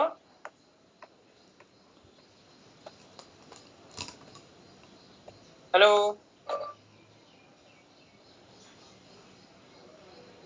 मलाई संख्या लागिसक्यो हेरे यो हैन कहिलेकाहीँ झुकिन्छ हेर है हाम्रो इन्ट्रान्स भनेकै यो झुकिने कुरा हो कहिलेकाहीँ हामीलाई सिम्पल कुराहरूले पनि सताइरा हुन्छ हेर नि यो पावर उही छ नि त है त यो पावर फरक भएको भए तिमी कहाँ कन्फ्युज भयो हेर यो -9 नभएर यो 650 into 10 को पावर -9 नभएर यहाँ -10 भएको भए चाहिँ यो तलको ठुलो हुन्थ्यो त्यस्तो भएको भए तलको ठुलो हुन्थ्यो तर पावर पनि उही छ नि त -9 नै छ नि त त्यही भएर चाहिँ अगाडिको नम्बर हेर्नु पर्यो पावर सेम छ भने चाहिँ अब हामीले अगाडिको नम्बर हेर्नु पर्यो अगाडिको नम्बर जुनमा ठुलो छ त्यही ठुलो हो यदि अगाडि यदि पावर नै डिफरेन्ट छ भने यो अगाडिको नम्बर हेरेर काम छैन सो पावरमा फोकस हुनु पर्यो है त भनेपछि हामीले के गर्नु पर्यो भने पावर सेम छ भने अगाडिको नम्बर जुनमा ठुलो छ त्यही ठुलो अङ्क हो त्यही ठुलो नम्बर हो है त भनेपछि 650 न्यानोमिटर र 350 न्यानोमिटरमा कुन ठुलो हो त 650 न्यानोमिटर ठुलो हो है त यो न्यानोमिटर भनेको यहाँ पनि 10 को पावर -9 यहाँ पनि 10 को पावर -9 यसले केही फरक पारेन है त यसले केही फरक पार्दैन दुईटै उही छ है त यसको रेसियो निकाल्दा पनि यो माथि 2 टाइम्स ग्रेटर आइराछ भनेपछि माथिको 2 टाइम्स मुनिको भन्दा यो माथिको नम्बर चाहिँ मुनिको भन्दा 2 गुणाले ठुलो छ त्यही भएर चाहिँ जसको वेभलेन्थ थोरै छ त्यसको टेम्परेचर बढी हुन्छ भनेपछि वेभलेन्थ भन्दा थोरै 350 करेस्पोन्डिङ टु T3 भयो त्यही भएर चाहिँ त्यसको बढी हुने भयो ल हैन यहाँसम्म बुझ्यो हैन त सबैले सर जस्तो हैन -0.3 र -0.4 मा को ठुलो हुने भयो -0 गुड है त यस्तो क्वेशन्सहरु हेर यस्तो क्वेशन्सहरु कन्फ्युज छ भने केही छैन है लगाउनु भएन म पनि इन्ट्रान्स पढ्ने बेला कन्फ्युज हुन्थे है त केही पनि छैन है हामी लगाउनु भएन हामी फेरि क्लास 5 6 मै गएर पढ्दिने किन छ र त्यसको फेरि कुराहरु रिभाइज गर्दिने केही पनि गाह्रो छैन है त लाइफ भनेको लाइफ यो हैन लर्निङ भनेको जीवनभरि नै चलिरहेको छ ल हेर -0.3 र -0.4 मा कुन ठुलो भयो त है त त -0.3 ठुलो भयो किनभने -0.4 सानो भयो किन यो सानो भयो त किनभने हेर त हामी यो नम्बरलाई हेरौँ है 0 भन्दा अगाडि 0.1 0.2 0.3 0.4 0.5 यस्तै हुँदै 0.9 सम्म जाने त्यसपछि 1 आउँछ त्यसपछि 1 2 3 4 5 6 आउनु पर्यो है अब यो 0 भन्दा पछाडी हेर त -0.1 -0.2 -0.3 -0.4 सर यो त बुझ्यो हैन अनि हामीले हैन अनि त्यसपछि यसलाई साइन्टिफिक कोटेसन गर्दाखेरि त दुईटैको पावर सेम आउँछ नि 3 × 10 to the power -1 4 × 10 to the -1 गर्दाखेरि त यो ठुलो भयो नि 3 ठुलो भयो नि त्यही भएर न उले त्यो भने होला के त्यस्तै भएको हुनाले अगाडि माइनस पनि त हुन्छ नि ल हेर त हेर त यसको साइन्टिफिक नोटेसन यस्तो हुन्छ यसको साइन्टिफिक नोटेसन यस्तो हुन्छ है त 3 × 10 को पावर -1 यसको 4 × 10 को पावर -1 तर अगाडि साइन के छ माइनस छ है त अगाडि साइन के छ माइनस छ अनि जब माइनस अगाडि साइन माइनस छ भने है त जुन छोटो नम्बर हुन्छ नि त्यो ठुलो हुन्छ के यदि अगाडि माइनस आयो भने चाहिँ जुन छोटो नम्बर हुन्छ त्यो चाहिँ ठुलो हुन्छ जस्तै 3 छोटो भयो भने यो ठुलो भयो तर अगाडि माइनस हुनु पर्यो त्यसको लागि है त अब हेर त अब यो पावर हेर त पावर त उही छ है त 10 को पावरमा जुन दुईटैमा -1 -1 छ अनि अब पावरलाई हेरेर भएन यो केसमा यो केसमा अब 3 र 4 लाई हेर्नु पर्यो यदि यहाँ माइनस छ भने त जुन छोटो नम्बर छ त्यो ठुलो नम्बर भयो है त यदि यहाँ दुईटैमा प्लस भएको भए यता ठुलो हुन्थ्यो दुईटैमा माइनस छ त्यो यो ठुलो भयो है त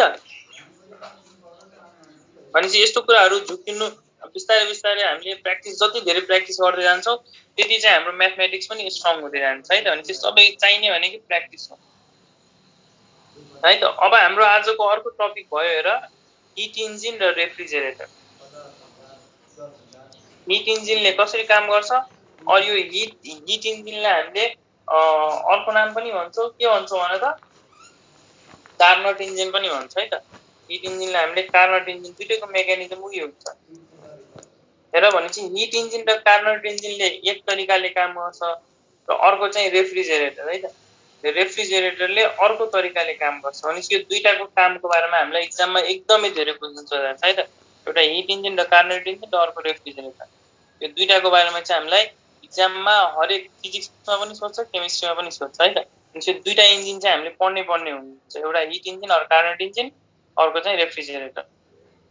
ल र यो दुईटामा फरक के छ भने यो जुन हिट इन्जिन छ हेर त, हिट इन्जिनमा के हुन्छ भने जस्तै हाम्रो कुनै गाडीहरू भयो, यो गाडीहरू भनेको स्टिम इन्जिन गाडीहरू, ट्रकहरू, कारहरू, यिनीहरू सबै हिट इन्जिन जस्तै हो है। त्यसै के हुन्छ गाडीहरूमा, हाम्रो कारहरूमा के हुन्छ भने यो हाम्रो कारको इन्जिन भयो है त, कारको इन्जिन भयो र अब सपोज यो इन्जिनलाई चाहिँ यो हाम्रो कारको इन्जिन भयो है त, र यो इन्जिनले चाहिँ काम गर्छ। त कसरी काम गर्छ हेर त, यो इन्जिनले हाम्रो एउटा सोर्स हुन्छ है, त्यो सोर्स भनेको हायर टेम्परेचर, धेरै टेम्परेचर भएको ठाउँलाई सोर्स भन्छ, जसको टेम्परेचर T1 मानौँ है त। यो हाम्रो इन्जिन भयो है त, यो हाम्रो इन्जिन भयो। अनि यो हिट इन्जिनले के गर्छ, हायर टेम्परेचर भएको सोर्ससँग सर्टेन एमाउन्ट अफ हिट लिन्छ, सर्टेन एमाउन्ट अफ हिट लिन्छ। सपोज ले Q1 एमाउन्ट अफ हिट दियो र इन्जिनले हिट लिइसकेपछि ले के गर्छ त, सर्टेन हिट बाहिर निकालिदिन्छ, Q2 एमाउन्ट अफ हिट बाहिर निकालिदिन्छ। कसलाई दिन्छ त उसले हिट, सिङ्कलाई दिन्छ। सिङ्क भनेको लोअर टेम्परेचर T2 है त। भनेपछि जुन इन्जिनले काम गर्छ, जुन इन्जिनलाई अहिले हामीलाई काम गराउनु छ, त्यो इन्जिनले सर्टेन एमाउन्ट अफ हिट कोसँग लिन्छ, सोर्ससँग लिन्छ। सोर्सको टेम्परेचर हाई हुन्छ, सोर्ससँग हिट लिइसकेपछि चाहिँ उसले त्यो हिट, टोटल हिट जति लिएको छ नि, त्यो हिटको सर्टेन एमाउन्ट अफ हिट चाहिँ उसले लोअर टेम्परेचर सिङ्कलाई दिन्छ र बाँकी एमाउन्ट अफ हिटले उसले काम गर्छ। भनेपछि टोटल उसले Q1 हिट लियो, Q2 हिट सिङ्कलाई दियो, भनेपछि बाँकी जति हिट बाँकी भयो नि त्यो एमाउन्ट अफ हिटले उसले काम गर्ने भयो। भनेपछि वर्क डन भनेको Q1 माइनस Q2 हुने भयो है त। यो हाम्रो हिट इन्जिनको मेकानिजम हो। फेरि मैले कुरा गरेँ, त्यो सबैले सम्झिनुपर्छ। हिट इन्जिन अर यसलाई भन्छौँ हामी कार्नोट इन्जिन पनि भन्छौँ। जस्तै हेर, अब यो हुन त मैले अहिले जुन इक्जाम्पल दिन गइरहेको छु त्यो करेक्ट इक्जाम्पल होइन, त्यो पनि अब यसो बुझौँ है त, यसो बुझ्नलाई चाहिँ काम लाग्छ। जस्तै हेर त, यो हाम्रो एउटा इन्जिन भयो, यो इन्जिनले के गर्यो त, सोर्स भनेको हाई टेम्परेचरमा हुन्छ, यसको टेम्परेचर हाई हुन्छ है त। सोर्सको हरेक कुरालाई हामीले 1 भनेर लेख्छौँ। जस्तै सोर्सको टेम्परेचरलाई T1 भनेर लेखौँ, सोर्ससँग भएको हिटलाई Q1 भनेर लेखौँ। भनेपछि सोर्सले Q1 एमाउन्ट अफ हिट कसलाई दिन्छ त, यो इन्जिनलाई दिन्छ। र यो इन्जिनले के गर्छ त, इन्जिनले certain amount of heat lose गरिदिन्छ। उसले आफ्नो लो टेम्परेचर भएको आफ्नै इन्जिनभित्र लो टेम्परेचर, जस्तै हामीले अहिले एउटा इक्जाम्पलसँग म रिलेट गराइदिन्छु। उसले सर्टेन हिट कसलाई दिन्छ त, सिङ्कलाई, Q2 एमाउन्ट अफ हिट सिङ्कलाई दिन्छ र सिङ्कको टेम्परेचर T2 छ अरे। भनेपछि उसले जम्मा Q1 एमाउन्ट खायो, Q2 एमाउन्ट बाहिर निकाल्यो। त्यसपछि बाँकी कति भयो त, Q1 माइनस Q2। बाँकी जति भयो त्यति हिटले त्यो इन्जिनले काम गर्छ है त, बाँकी भएको हिटले काम गर्ने भयो।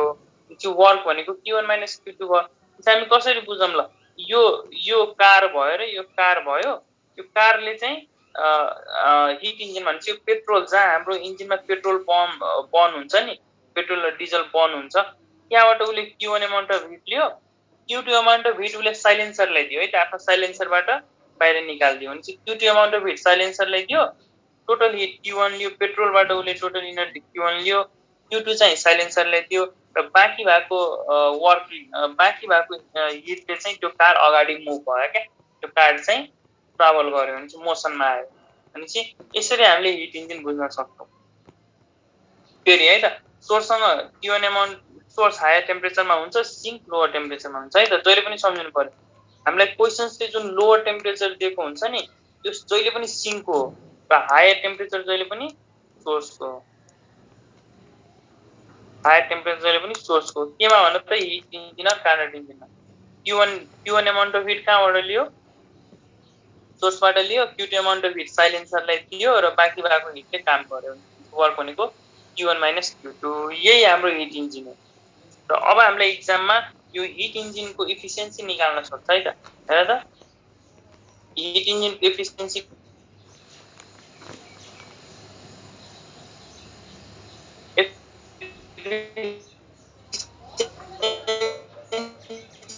अड्किरहेको दाइ भनेको कति हो है त। भनेपछि हिट कति काम गरिरहेको छ त त्यसलाई हामीले एफिसियन्सी भन्छौँ है त। हिट इन्जिनले कति काम गरिरहेछ त्यसलाई हामीले एफिसियन्सी भन्छौँ। एफिसियन्सी भनेको टोटल आउटपुटमा टोटल कति काम गरिरहेछ आउटपुट बाई इनपुट इन्टु 100% है त। आउटपुट भनेको कति हो हेर, जहाँ पनि हामीले क्लास 6, 7 तिर पनि हामीले पुल्ली होइन विल के पढ्छौँ नि होइन, pulley wheel and axle efficiency कुनै पनि हामीले सिम्पल मेसिन भन्ने टपिक पढ्थ्यौँ र सिम्पल मेसिनमा एफिसियन्सी कसरी निकाल्थ्यौ त आउटपुट बाई इनपुट इन्टु 100%। त्यसरी नै यहाँ पनि निकाल्ने हो एफिसियन्सी भनेको output by input into 100%। Output कति भयो त आउटपुट भनेको वर्क डन, यही वर्क नै हाम्रो आउटपुट हो भनेपछि वर्क डिभाइड बाई इनपुट कति भयो त इनपुट त इन्जिनले Q1 एमाउन्ट अफ हिट दिएको थियो भनेपछि वर्क बाई Q1 इन्टु 100% गऱ्यो भने यही हाम्रो एफिसियन्सी भयो हिट इन्जिनको है त। भनेपछि फेरि सम्झौँ एफिसियन्सी, यो इटा भनेको एफिसियन्सी भनेको टोटल वर्क कति गर्यो, वर्क बाई हिट कति लियो त सोर्सबाट हिट कति इनपुट कति भयो है त, इनपुट इन्टु 100% भनेपछि वर्क बाई इनपुट कति लियो त Q1 लियो, Q1 इन्टु 100% है त। और वर्क भनेको कति भयो त अघि भर्खर मैले ल्याएको थियो वर्क भनेको Q1 माइनस Q2 भनेपछि Q1 minus Q2 by Q1 into 100% गर्ने हो भने चाहिँ यो हाम्रो एफिसियन्सी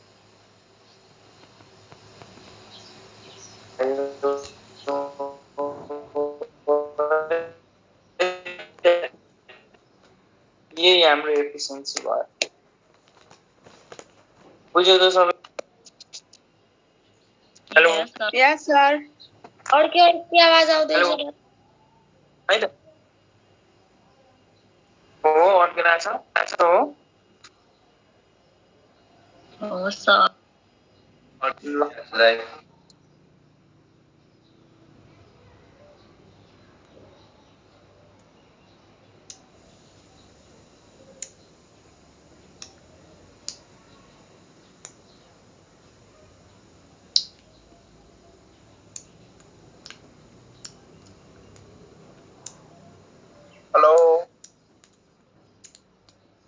हेलो ठिक छ दाइ हेलो ठिक छ, आवाज ठिक छैन ल।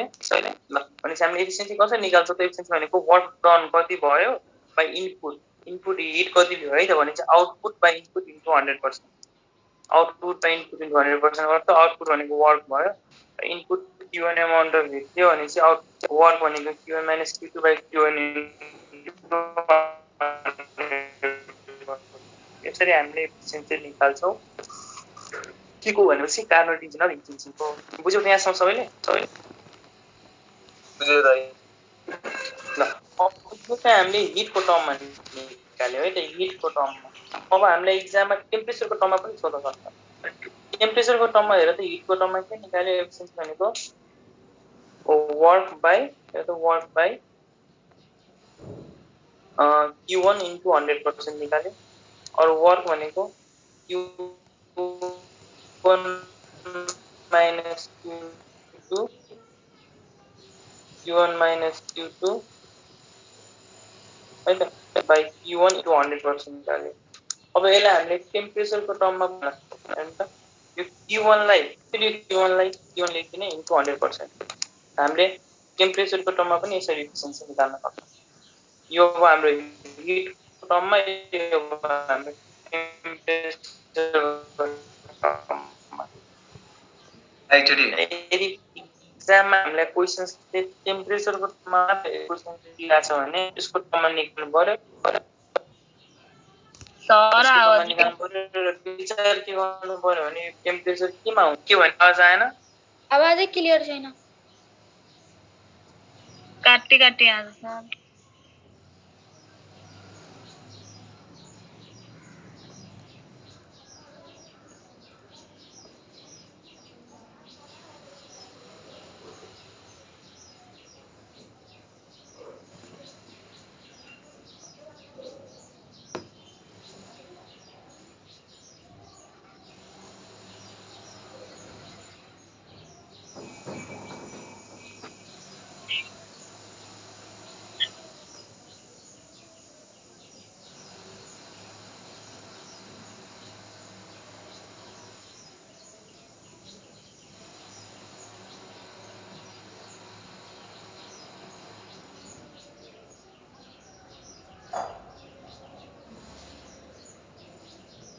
ल हैन हेर त अब ल हेरौँ त ल सुनेछौ मेरो आवाज सुनेछौ यस सर ल हेरौँ अनि हामीले दुईवटा कुरा बुझ्नु पर्यो कि एउटा टेम्परेचरको टर्ममा हामीले एफिसिएन्सी निकाल्न सक्छौँ अर्को चाहिँ हामीले हिटको टर्ममा है त अनि चाहिँ यो अब यो लास्ट हेर यो हाम्रो इन्जिन भयो त जसले काम गर्छ इन्जिन भयो यो हाम्रो गाडीको इन्जिन भयो है त यो हाम्रो पेट्रोल बर्न हुने ठाउँ भयो सोर्समा चाहिँ पेट्रोल बर्न हुन्छ पेट्रोलले आगो निकाल्छ र यो सोर्सबाट हामीले यो इन्जिनले के गर्छ त पेट्रोल बर्न भएपछि यहाँ हिट निस्किन्छ यो सोर्सको टेम्परेचर सपोज T1 छ अरे सोर्स चाहिँ हायर टेम्परेचरमा हुन्छ है त सोर्स कहाँ हुन्छ हाई टेम्परेचरमा हुन्छ जहिले पनि मेरो आवाज सुनेछ हैन त सुनेछौ यस सर सुनिरहेछ र सोर्स चाहिँ जहिले पनि हाई टेम्परेचरमा हुन्छ र सोर्ससँग चाहिँ यो इन्जिनले Q1 अमाउन्ट अफ हिट दिन्छ है त सोर्स हाई टेम्परेचर हामीलाई के थाहा छ भने हिट जहिले पनि हायर कन्सन्ट्रेट भन्न त हिट जहिले पनि कहाँदेखि कहाँ ट्रान्सफर हुन्छ त high temperature to low temperature अनि चाहिँ हिट सोर्सबाट यो इन्जिनले Q1 अमाउन्ट अफ हिट दियो र यो इन्जिनले के गर्छ त सिङ्कलाई Q2 अमाउन्ट अफ हिट दिन्छ है त र सिङ्कको टेम्परेचर कतिमा छ त लो टेम्परेचरमा T2 टेम्परेचरमा अनि चाहिँ बाँकी अमाउन्ट अफ हिटले के गर्यो त ओभर गर्यो है त यो सिङ्क भनेको साइलेन्सर भनेर बुझ्नु पर्यो गाडीको साइलेन्सर अनि चाहिँ Q1 अमाउन्ट अफ हिट दियो र यो सिङ्कलाई सर्टेन अमाउन्ट अफ हिट दियो सिङ्क जहिले पनि लो टेम्परेचरमा हुन्छ र यो साइलेन्सरबाट सर्टेन हिट बाहिर निकाल्दियो र बाँकी रहेको हिटले चाहिँ उसले काम गर्यो त्यो वर्क भनेको Q1 माइनस Q2 है त बाँकी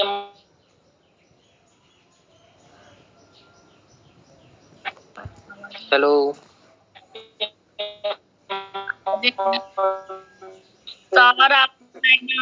पुरै बजेको छोड्दिनु अब जति थियो त्यति अमाउन्ट अब हामीले एफिसिएन्सी निकाल्न भन्छ हामीले एफिसिएन्सी कसरी निकाल्छौँ त एफिसिएन्सी भनेको आउटपुट बाइ इनपुट आउटपुट भनेको वर्क डन हैन कति काम भयो त काम भयो Q1 minus Q2 by input कति Q1 amount of heat use गरेको थियो Q1 minus Q2 by Q1 into 100% भन्यो भने चाहिँ यो हाम्रो एफिसिएन्सी भयो अनि एफिसिएन्सी हामीले एउटा हिटको टर्ममा पनि लेख्न सक्छौँ अर्को टेम्परेचरको टर्ममा पनि लेख्न सक्छौँ अब टेम्परेचरको टर्ममा लेख्न भन्यो भने एफिसिएन्सी इक्वल्स टु यो Q1 को ठाउँमा Q1 लेख्दिनु किनभने Q1 भनेको त करेस्पोन्डिङ हिटसँगको करेस्पोन्डिङ टेम्परेचर भयो नि त T1 माइनस यो Q2 को ठाउँमा T2 र यो Q1 को ठाउँमा फेरि T1 इन्टु 100% अनि चाहिँ हामीले यसरी टेम्परेचरको टर्ममा पनि र हिटको टर्ममा पनि दुईवटैको टर्ममा चाहिँ एफिसिएन्सी निकाल्न सक्छौ मेरो कुरा बुझ्यौ यहाँसम्म बुझ्यो ल यो भयो हाम्रो हिट इन्जिन है त यो भयो हाम्रो हिट इन्जिन अब हामी अर्को पढौँ रेफ्रिजरेटरको मेकानिजम ठ्याक्क फरक छ है त यो हिट इन्जिन जस्तो छैन हिट इन्जिन भन्दा के फरक छ ल हेर त त्यसो भए हामीले अहिलेसम्म हिट इन्जिनको बारेमा पढ्यौँ अर कार्नट इन्जिनको बारेमा पढ्यौँ अब हामी के पढ्छौँ रेफ्रिजरेटरको बारेमा पढौँ है त यता हेरौँ रेफ्रिजरेटर हेर त हिट इन्जिनमा हामीले के पढ्यौँ हेर त हिट इन्जिनमा एफिसिएन्सी भनेको वर्क कति डन भयो डिभाइड बाइ इनपुट है त आउटपुट बाइ इनपुट हामीले यसरी पढ्यौँ हिट इन्जिनको लागि हामीले यो कुरा पढ्यौँ त efficiency equals to work done divide by input भनेपछि output divide by input W/Q1 भनेर पढाएको थियौ इन्टु 100% हैन इन्टु 100% पढ्यौ है त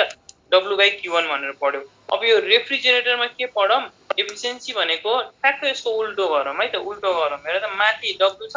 तल Q छ भने माथि Q लाई राखौँ तल W लाई राखौँ तर Q को 2 लाई राखौँ माथि Q को 2 लाई यो अनि सम्झिने तरिका के अब किन यस्तो भन्ने कुरा म अहिले बुझाउँछु तर अहिलेलाई चाहिँ सम्झिने तरिका के गरौँ हिट इन्जिनको efficiency equals to work by Q1 into 100% है त आउटपुट बाइ इनपुट इन्टु 100% तर रेफ्रिजरेटरको के गरौँ ठ्याक्क सम्झिने तरिका Q लाई माथि राख्दिम W लाई तल ल्याइ तर Q लाई यो 1 माथि जाँदा 1 2 मा चेन्ज हुन्छ है त Q2/W भनेको रेफ्रिजरेटरको एफिसिएन्सी भयो है त हामीलाई हैन एफिसिएन्सीको अर्को टर्म के हो कोफिसिएन्ट अफ पर्फर्मेन्स पनि भन्छ है त्यो एफिसिएन्सीलाई अर्को भाषामा कोफिसिएन्ट अफ पर्फर्मेन्स यसले कतिको पर्फर्मेन्स गरिरहेछ त्यो पनि भन्छ टेम्परेचर राख्ने त यसमा यसमा माथि चाहिँ सिङको टेम्परेचर राख्ने है त माथि चाहिँ सिङको टेम्परेचर तल चाहिँ डब्लु अनि रेफ्रिजरेटरमा हामी के गर्छौँ Q2/W * 100% गर्छौँ है त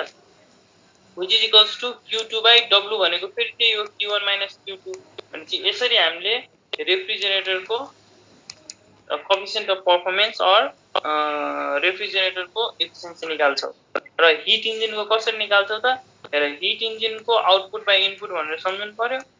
आउटपुट भनेको वर्क डन इनपुट भनेको टेम्परेचर अफ सिङ तर रेफ्रिजरेटरको चाहिँ ठ्याक्क W/Q1 लाई हामी उल्टो गरिदिने क्या Q/W तर Q2/W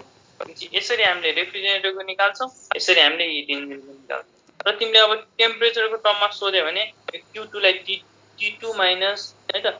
Q1 - Q2 लाई Q1 - T2 * 100% यसरी हामीले टेम्परेचरको टर्ममा पनि निकाल्न सक्छौँ मेरो कुरा बुझ्यौ सबैले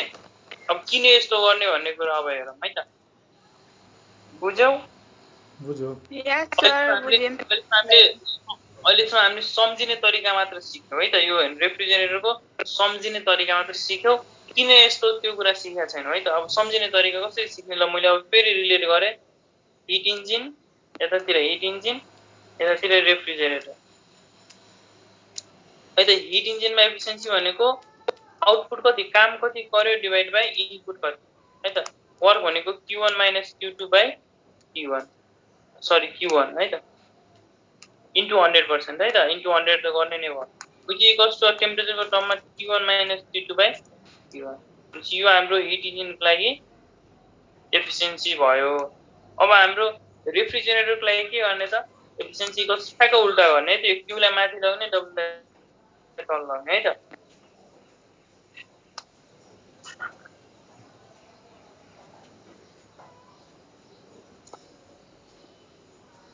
है त भनेपछि हामीले रेफ्रिजरेटरको लागि के गर्ने त Q लाई माथि W लाई तल तर Q2 गर्ने है त Q2/W Q2/W भनेको Q1 - Q2 which is equals to T2/T1 - T2 यसरी हामीले रेफ्रिजरेटरको एफिसिएन्सी निकाल्छौँ यो चाहिँ हिट इन्जिन और कार्बोनेट इन्जिनको भयो यो चाहिँ रेफ्रिजरेटरको भयो ल यति कुरा अब सम्झ्यौ त यति अब गर्न सकिन्छ हैन एक्जाममा आन्सर निकाल्न सकिन्छ होला हैन ल अब यो रेफ्रिजरेटरमा किन यस्तो गर्यो अब त्यो कुरा पढौँ है त हेरौँ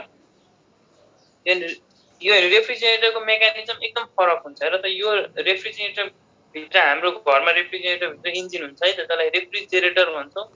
हाम्रो रेफ्रिजरेटरको इन्जिन भयो है त इन्जिन भयो अनि रेफ्रिजरेन्ट भन्छौँ त्यसलाई है त अब यो रेफ्रिजरेटरले के गर्छ भने चाहिँ रेफ्रिजरेटरले हाम्रो सराउन्डिङबाट हेर त रेफ्रिजरेटरले के गर्छ भने लो टेम्परेचर है त लो टेम्परेचर सिङ्क हुन्छ नि सिङ्क भनेको लो टेम्परेचर T2 भनेपछि उसले लो टेम्परेचर सिङ्कबाट हिट लिन्छ हेर त हामीले भर्खर पढ्यौ हिट जो हाई लो टेम्परेचर जान्छ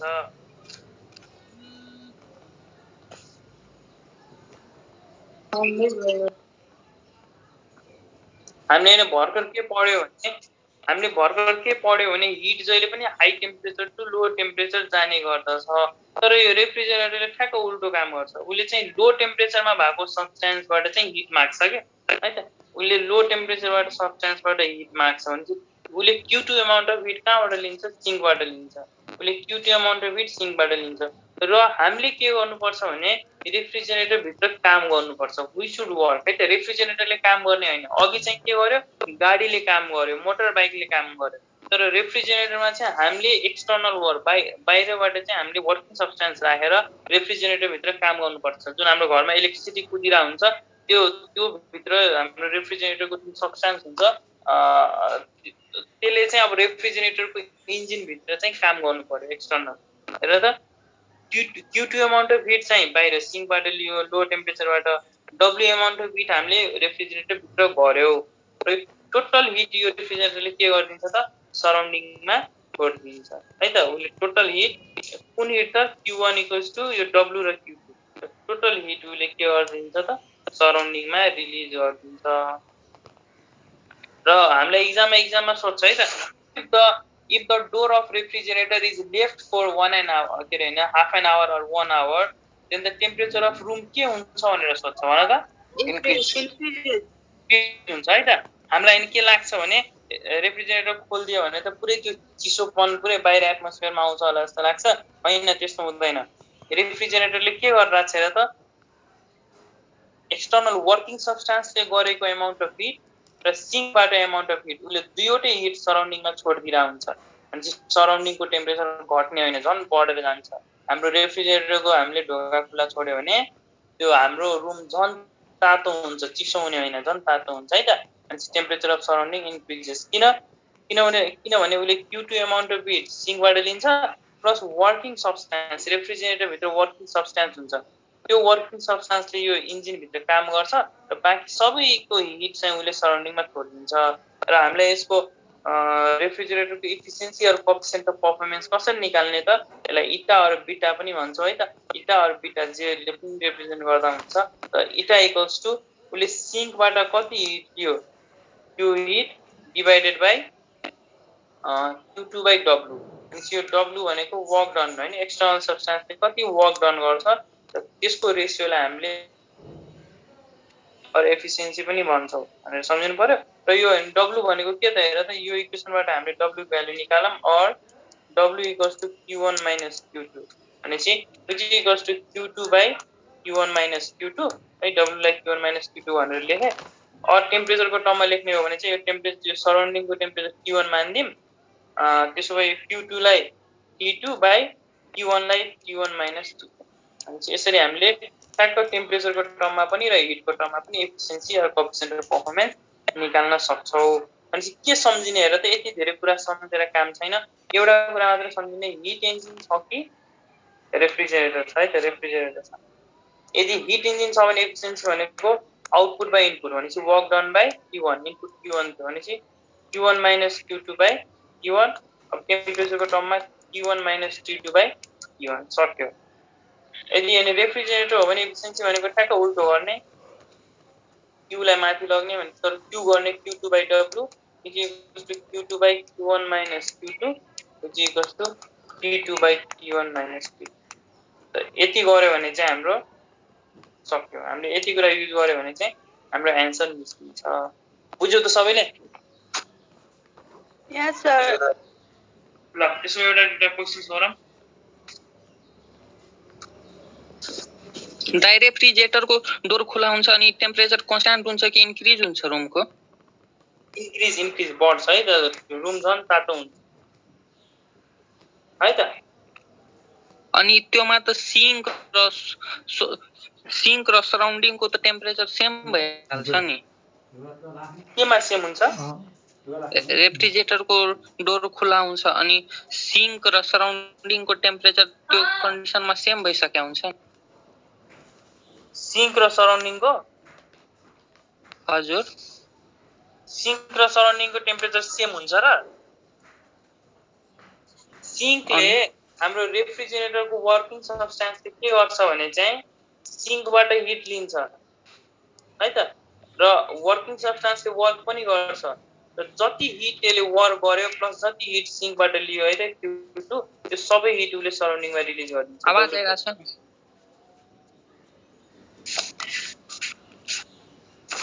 मेरो आवाज आएन? आइरहेछ सर। भनेपछि उसले के गर्छ भने सिङ्कबाट हिट लिन्छ, सिङ्कबाट Q2 एमाउन्ट अफ हिट लियो प्लस वर्किङ सब्स्टान्सले वर्क गर्छ। वर्क भनेको पनि हिटै हो है त। वर्क भनेको पनि हिट हो, दुईटै युनिट जुल हो भनेपछि वर्क इज अल्सो हिट। यो हिट प्लस यो हिट दुईटा हिट चाहिँ उसले सराउन्डिङमा रिलिज गरिदिन्छ है त। भनेपछि Q1 इक्वल्स टु Q1। त तिमीले यो सराउन्डिङ टेम्परेचर उही हुन्छ भन्यौ? हजुर। किन हैन उही हुन्छ? हुँदैन नि त। सिङ्क चाहिँ लोअर टेम्परेचरमा हुन्छ, सिङ्क लोअर टेम्परेचरमा हुन्छ, सराउन्डिङ चाहिँ हायर टेम्परेचरमा हुन्छ। र सराउन्डिङमा झन् उसले लो टेम्परेचरदेखि हाई टेम्परेचर न लो टेम्परेचरदेखि हाई टेम्परेचर उसले हिट फालिरहेछ है त। किनभने हामीले मेसिनले काम गरिरहेछ क्या, त्यही भएर चाहिँ यस्तो भइरहेछ। वास्तवमा यस्तो हुँदैन नि त। हिट जहिले पनि high temperature low temperature flow हुनुपर्ने हो। तर रेफ्रिजरेटर एउटा छुट्टै केस भयो क्या, त्यही भएर हामीले छुट्टै अरू सबै इन्जिनलाई एकातिर राखेर पढ्यौ, रेफ्रिजरेटरलाई छुट्टै राखेर पढ्यौ। यो त रेफ्रिजरेटर बन्दको केसमा भयो नि, ओपनको केस। रेफ्रिजरेटर यदि बन्द छ अनि रेफ्रिजरेटरको पुरा सर्फेस भित्रको त्यो सिङ्कलाई त्यसलाई नै सिङ्क मान्छु नि। सिङ्क भनेको के हो? रेफ्रिजरेटरको सिङ्क भनेको के हो भन त? पुरा रेफ्रिजरेटरको भित्रको एरियालाई सिङ्क मान्छु नि। हेर अब मलाई अब सिङ्क भनेको के हो त? रेफ्रिजरेटर भित्र सिङ्क हुन्छ है त, रेफ्रिजरेटर भित्र सिङ्क हुन्छ। अब सिङ्क भनेको के हो? अब मलाई नि अब खासै म त इन्जिनियर भन्दा पनि म त यता मेडिकल हो हैन त। अब सिङ्क के हो त मैले पनि अब त्यो हैन रेफ्रिजरेटरलाई खोलेर भित्र मेसिनहरु सबै अब मलाई खासै त्यो यो मेसिनहरुमा त्यति धेरै इन्ट्रेस्ट छैन, त्यही भएर मैले खोलेर हेरेको छैन। हामीले यति बुझ्नु पर्यो रेफ्रिजरेटरमा एउटा सिङ्क हुँदो रहेछ, त्यो जुन चाहिँ लो टेम्परेचरमा हुँदो रहेछ। त्यो सिङ्कबाट चाहिँ यो रेफ्रिजरेटरको जुन इन्जिन छ नि, त्यो इन्जिनले मेन काम गर्ने जुन छ त्यो इन्जिनले सिङ्कबाट हिट लिन्छ। त्यो हिट चाहिँ प्लस त्यो रेफ्रिजरेटरको जुन हामीले वर्किङ सब्स्टेन्स युज गर्छौँ रेफ्रिजरेटरमा, जस्तै फ्रियनहरु हुन्छ नि, फ्रियन के अब फ्रियन के वर्किङ सब्स्टेन्सहरु हुन्छ क्या, त्यो सब्स्टेन्सहरुले चाहिँ वर्क गर्छ। यो वर्क गरेको हिट प्लस सिङ्कको हिट दुईटा हिटलाई चाहिँ यसले सराउन्डिङमा रिलिज गरिदिन्छ, त्यति हो है त। हजुर है त। भनेपछि मलाई पनि त्यो खासै इन्जिनियर होइन नि त, मलाई पनि खासै त्यति धेरै यो रेफ्रिजरेटरको बारेमा नलेज भएन। तर इक्जाममा चाहिँ कसरी क्वेसन सल्भ गर्ने त्यो कुराको चाहिँ आइडिया दिन्छु है त। कसरी गर्ने त? रेफ्रिजरेटरमा के गर्ने त? हेर रेफ्रिजरेटरमा इन्जिन भयो, यो सिङ्क भयो। सिङ्क लो टेम्परेचरमा हुन्छ र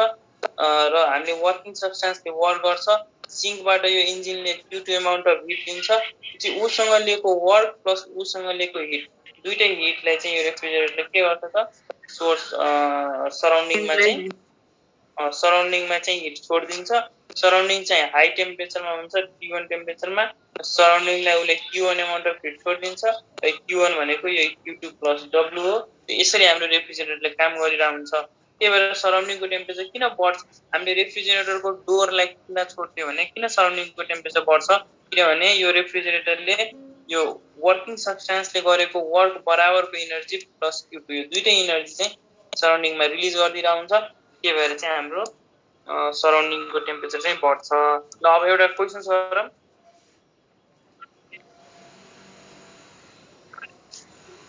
efficiency of Carnot engine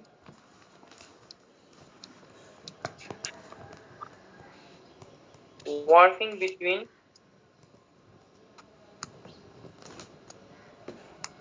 27 degrees Celsius and 127 degrees Celsius है त। अब 50%, 100%, 25%, 75%। तर पहिलो कुरा के थाहा पाउनु पर्यो, यो रेफ्रिजरेटरको क्वेशन्स हो कि कार्नट इन्जिनको या हिट इन्जिनको हो भने त्यो कार्नट इन्जिनको के अनुसारले गर्नु पर्यो? 25%। ओ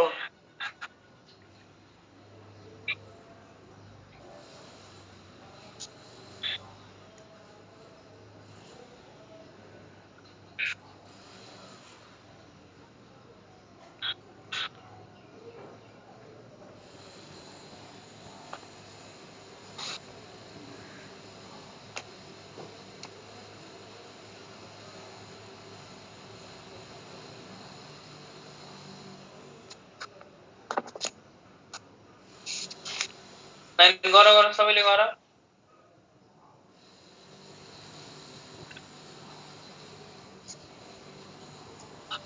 दाइ 27 र 127 हो। 27 र 127 हो।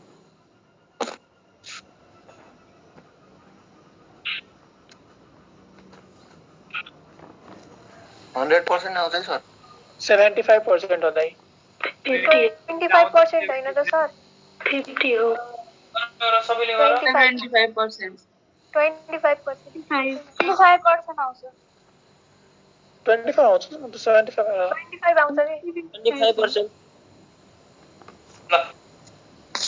ल हेर त पहिलो कुरो यो के हो? कार्नट इन्जिन है त। अब कार्नोट इन्जिन भयो है त र यो पहिलो कुरो यो कार्नोट इन्जिन र यो जुन लो टेम्परेचर हुन्छ नि त्यो जहिले पनि टेम्परेचर अफ सिङ्क हुन्छ है T2 हुन्छ र यो हाई टेम्परेचर भनेको टेम्परेचर अफ सोर्स भयो T1 त सिम्पल छ नि एफिसिएन्सी भनेको work output by input output भनेको वर्क भनेको T1 माइनस T2 है T1 into 100 गर्थ्यो त यो टेम्परेचर केमा हुनु पर्यो केल्भिनमा है त टेम्परेचरलाई सेल्सियसमा ल्याएर काम छैन टेम्परेचरलाई केल्भिनमा राख्नु पर्यो भनेपछि T1 कति भयो त 127 मा 273 जोड्ने हो भने 400 हुन्छ माइनस 27 मा 273 है त सेल्सियसलाई कसरी केल्भिनमा लग्ने 273 जोडेर भनेपछि 27 मा 273 जोड्यो भने 300 हुन्छ है त सेल्सियसलाई कसरी केल्भिनमा लग्ने हेर त सेल्सियस डिग्री सेल्सियसलाई कसरी केल्भिनमा लग्ने भनेपछि यो डिग्री सेल्सियसमा 273 जोड्ने हो भने चाहिँ यो केल्भिनमा जान्छ भनेपछि हाम्रो टेम्परेचर कति दिएको छ त एउटा 127 डिग्री सेल्सियस अर्को 27 डिग्री सेल्सियस र यो हायर टेम्परेचर जहिले पनि T1 हो सोर्सको लो टेम्परेचर जहिले पनि T2 हो सिङ्कको भनेपछि 127 मा 273 जोड्यो भने 400 केल्भिन आउँछ यसलाई जोड्यो भने 300 केल्भिन आउँछ भनेपछि अब निकाल्दियौँ एफिसिएन्सी भनेको T1 minus T2 by T1 into 100% भनेपछि 400 माइनस 300 भनेपछि 100 भयो by T1 भनेको हेर त T1 भनेको 400 by 400 into 100% र गर्ने हो भने हेर त 100 र यो 00 काट्दियौँ 425 जा 100 भनेपछि हाम्रो एफिसिएन्सी कति आयो त 25% आयो बुझ्यौ त बुझ्यौ हैन त बुझ्यौ यस सर ल त्यसो भए अर्को क्वेशन गर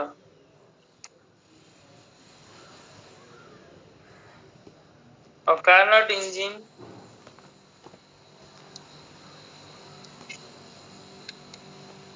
kept at temperature at 800 Kelvin and 400 Kelvin है त भनेपछि यो हायर टेम्परेचर सोर्सको भयो लोअर टेम्परेचर सिङ्कको भयो आउटपुट अफ साइकल हेर त आउटपुट भनेको वर्क डन भयो output of cycle is 800 joule then the energy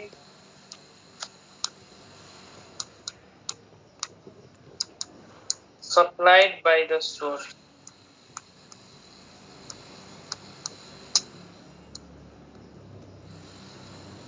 joule 1200 joule 1600 joule 1500 लगाएर त 800 हुन्छ होला गरेर भन है होला नभन गरेर भन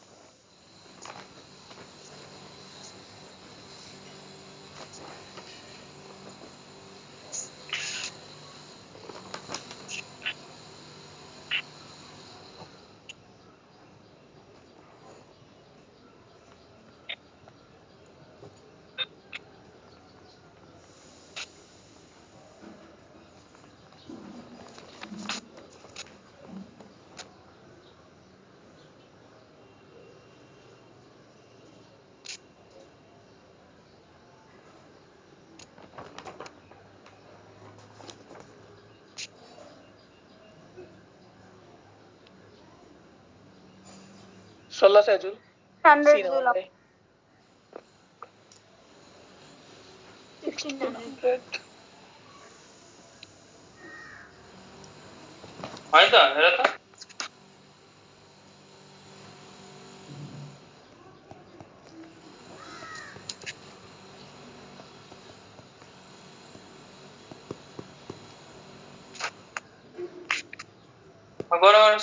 सबैले ट्राई गर है सबैको आन्सर आउनु पर्यो सजिलो हो नि त 1600 हो दाजु हजुर 1600 1600 आउँछ ल हेर त हामीलाई कार्नोट इन्जिन दिएको छ केप्टा टेम्परेचर 800 केल्भिन र 400 केल्भिन भनेपछि यो T1 भयो सोर्सको टेम्परेचर यो लोअर टेम्परेचर भनेको T2 भयो सिङ्कको temperature output of the cycle is 800 joule भनेपछि वर्क डन भयो है वर्क भनेको Q1 - Q2 चाहिँ 800 भयो then the energy supplied by source Q1 निकाल भनेको छ है त हेर Q1 निकाल भनेको छ अनि चाहिँ हामीलाई के दिएको छ त हेर त Q1 निकाल भनेको छ हामीलाई T1 दिएको छ Q1 T2 पनि दिएको छ है त Q1 कति दिएको छ 800 केल्भिन T2 400 केल्भिन र हामीलाई वर्क डन पनि output of the cycle work पनि दिएको छ वर्क भनेको Q1 - Q2 जुन भनेको 800 जुल भनेको छ हामीलाई के निकाल भनेको छ त energy supplied by the source Q1 को भ्यालु निकाल भनेको छ त Q1 भनेको के हुन्छ हेर त 800 बाट 800 बाट Q1 = 800 प्लस Q2 हैन त 800 प्लस Q2 हुन्छ यो इक्वेसनबाट Q1 = 800 प्लस Q2 हुन्छ त सर इफिसिएन्सी निकालेर इक्वेट गर्न मिल्दैन त्यो गर्ने नै त्यही हो तर लास्टमा निकाल्ने हामीलाई हेर कुनै पनि क्वेशन्स हामीले गर्नुभन्दा अगाडि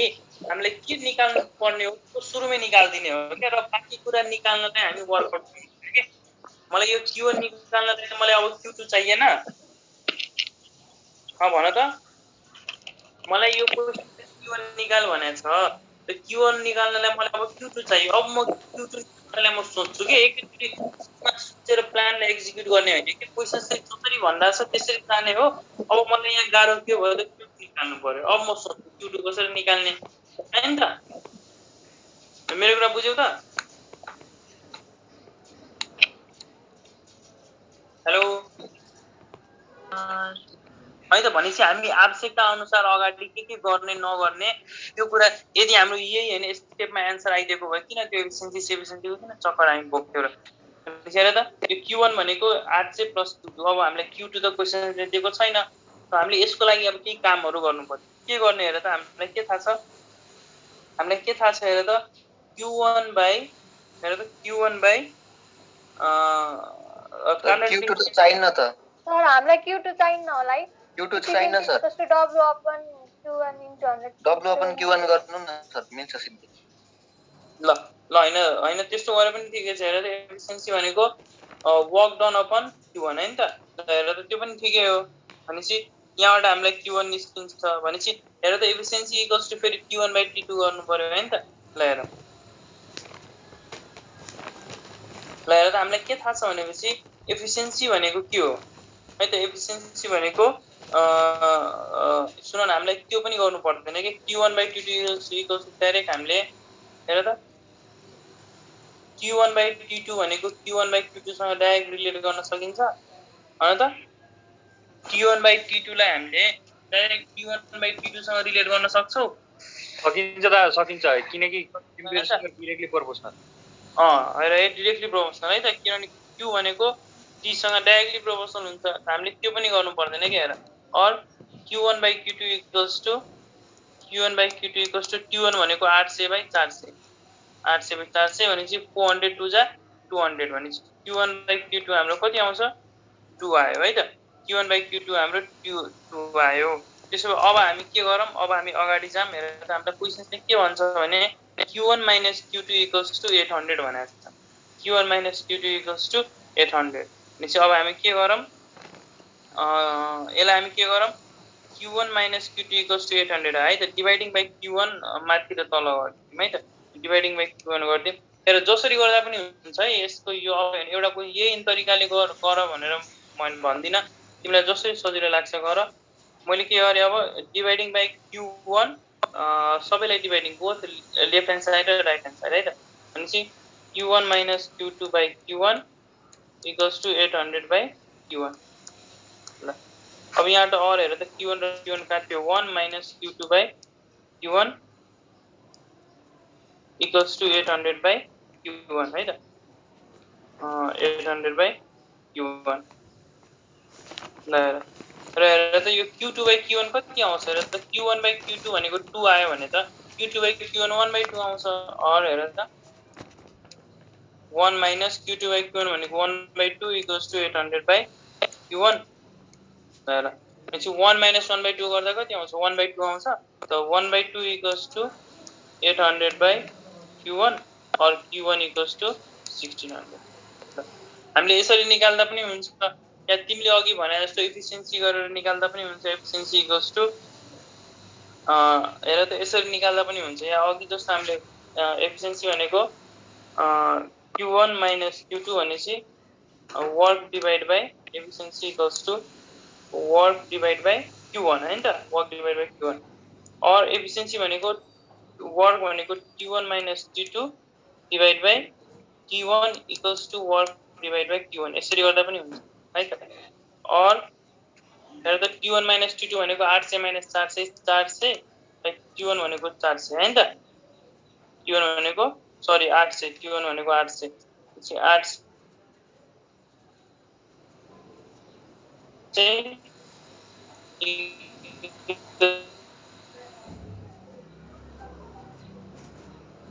इक्वल्स टु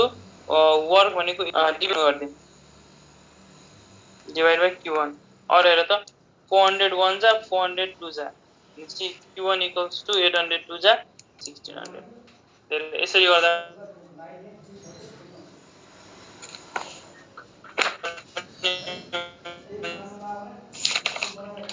त्यसरी गर्दा पनि हुन्छ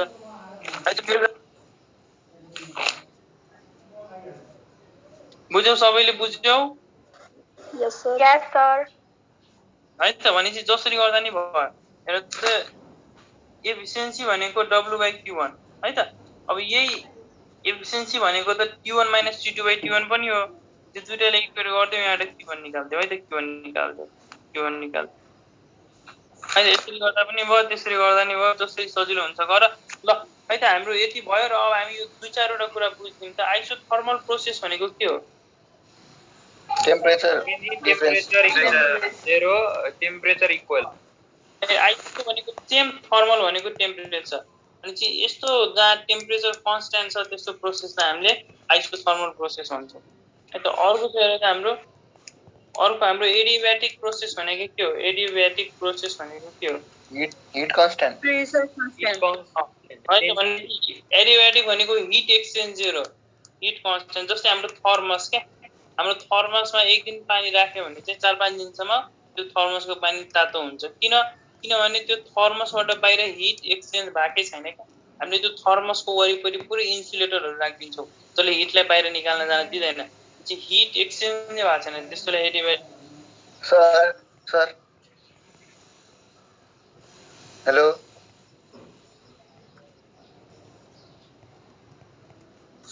आइसोब्यारिक प्रोसेस भनेको कस्तो हेर त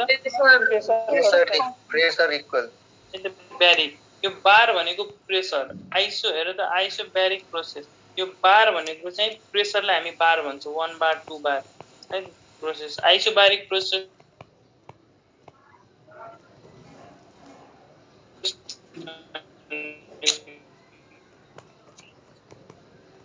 प्रेसर सेम हुने प्रोसेसलाई हामी है त आइसोब्यारिक प्रोसेस यस्तो छ कि मेरो कल आएकै छ है त चाहिँ आइसोब्यारिक प्रोसेस भनेको प्रेसर इक्वल हुने प्रोसेसलाई आइसोब्यारिक भन्छौँ लास्टमा छ हाम्रो आइसोकोरिक प्रोसेस है आइसोकोरिक प्रोसेस यो कोर भनेको भोल्युम है त कोर भनेको भोल्युम अनि चाहिँ भोल्युम सेम हुने प्रोसेसलाई चाहिँ आइसोकोरिक प्रोसेस भन्छौँ अब यो चारवटा प्रोसेसको बारेमा हामीलाई आइसोथर्मल प्रोसेस के हो एडियाब्याटिक के हो आइसोब्यारिक के हो यसको हल्का कुराहरू सम्झिनुपर्छ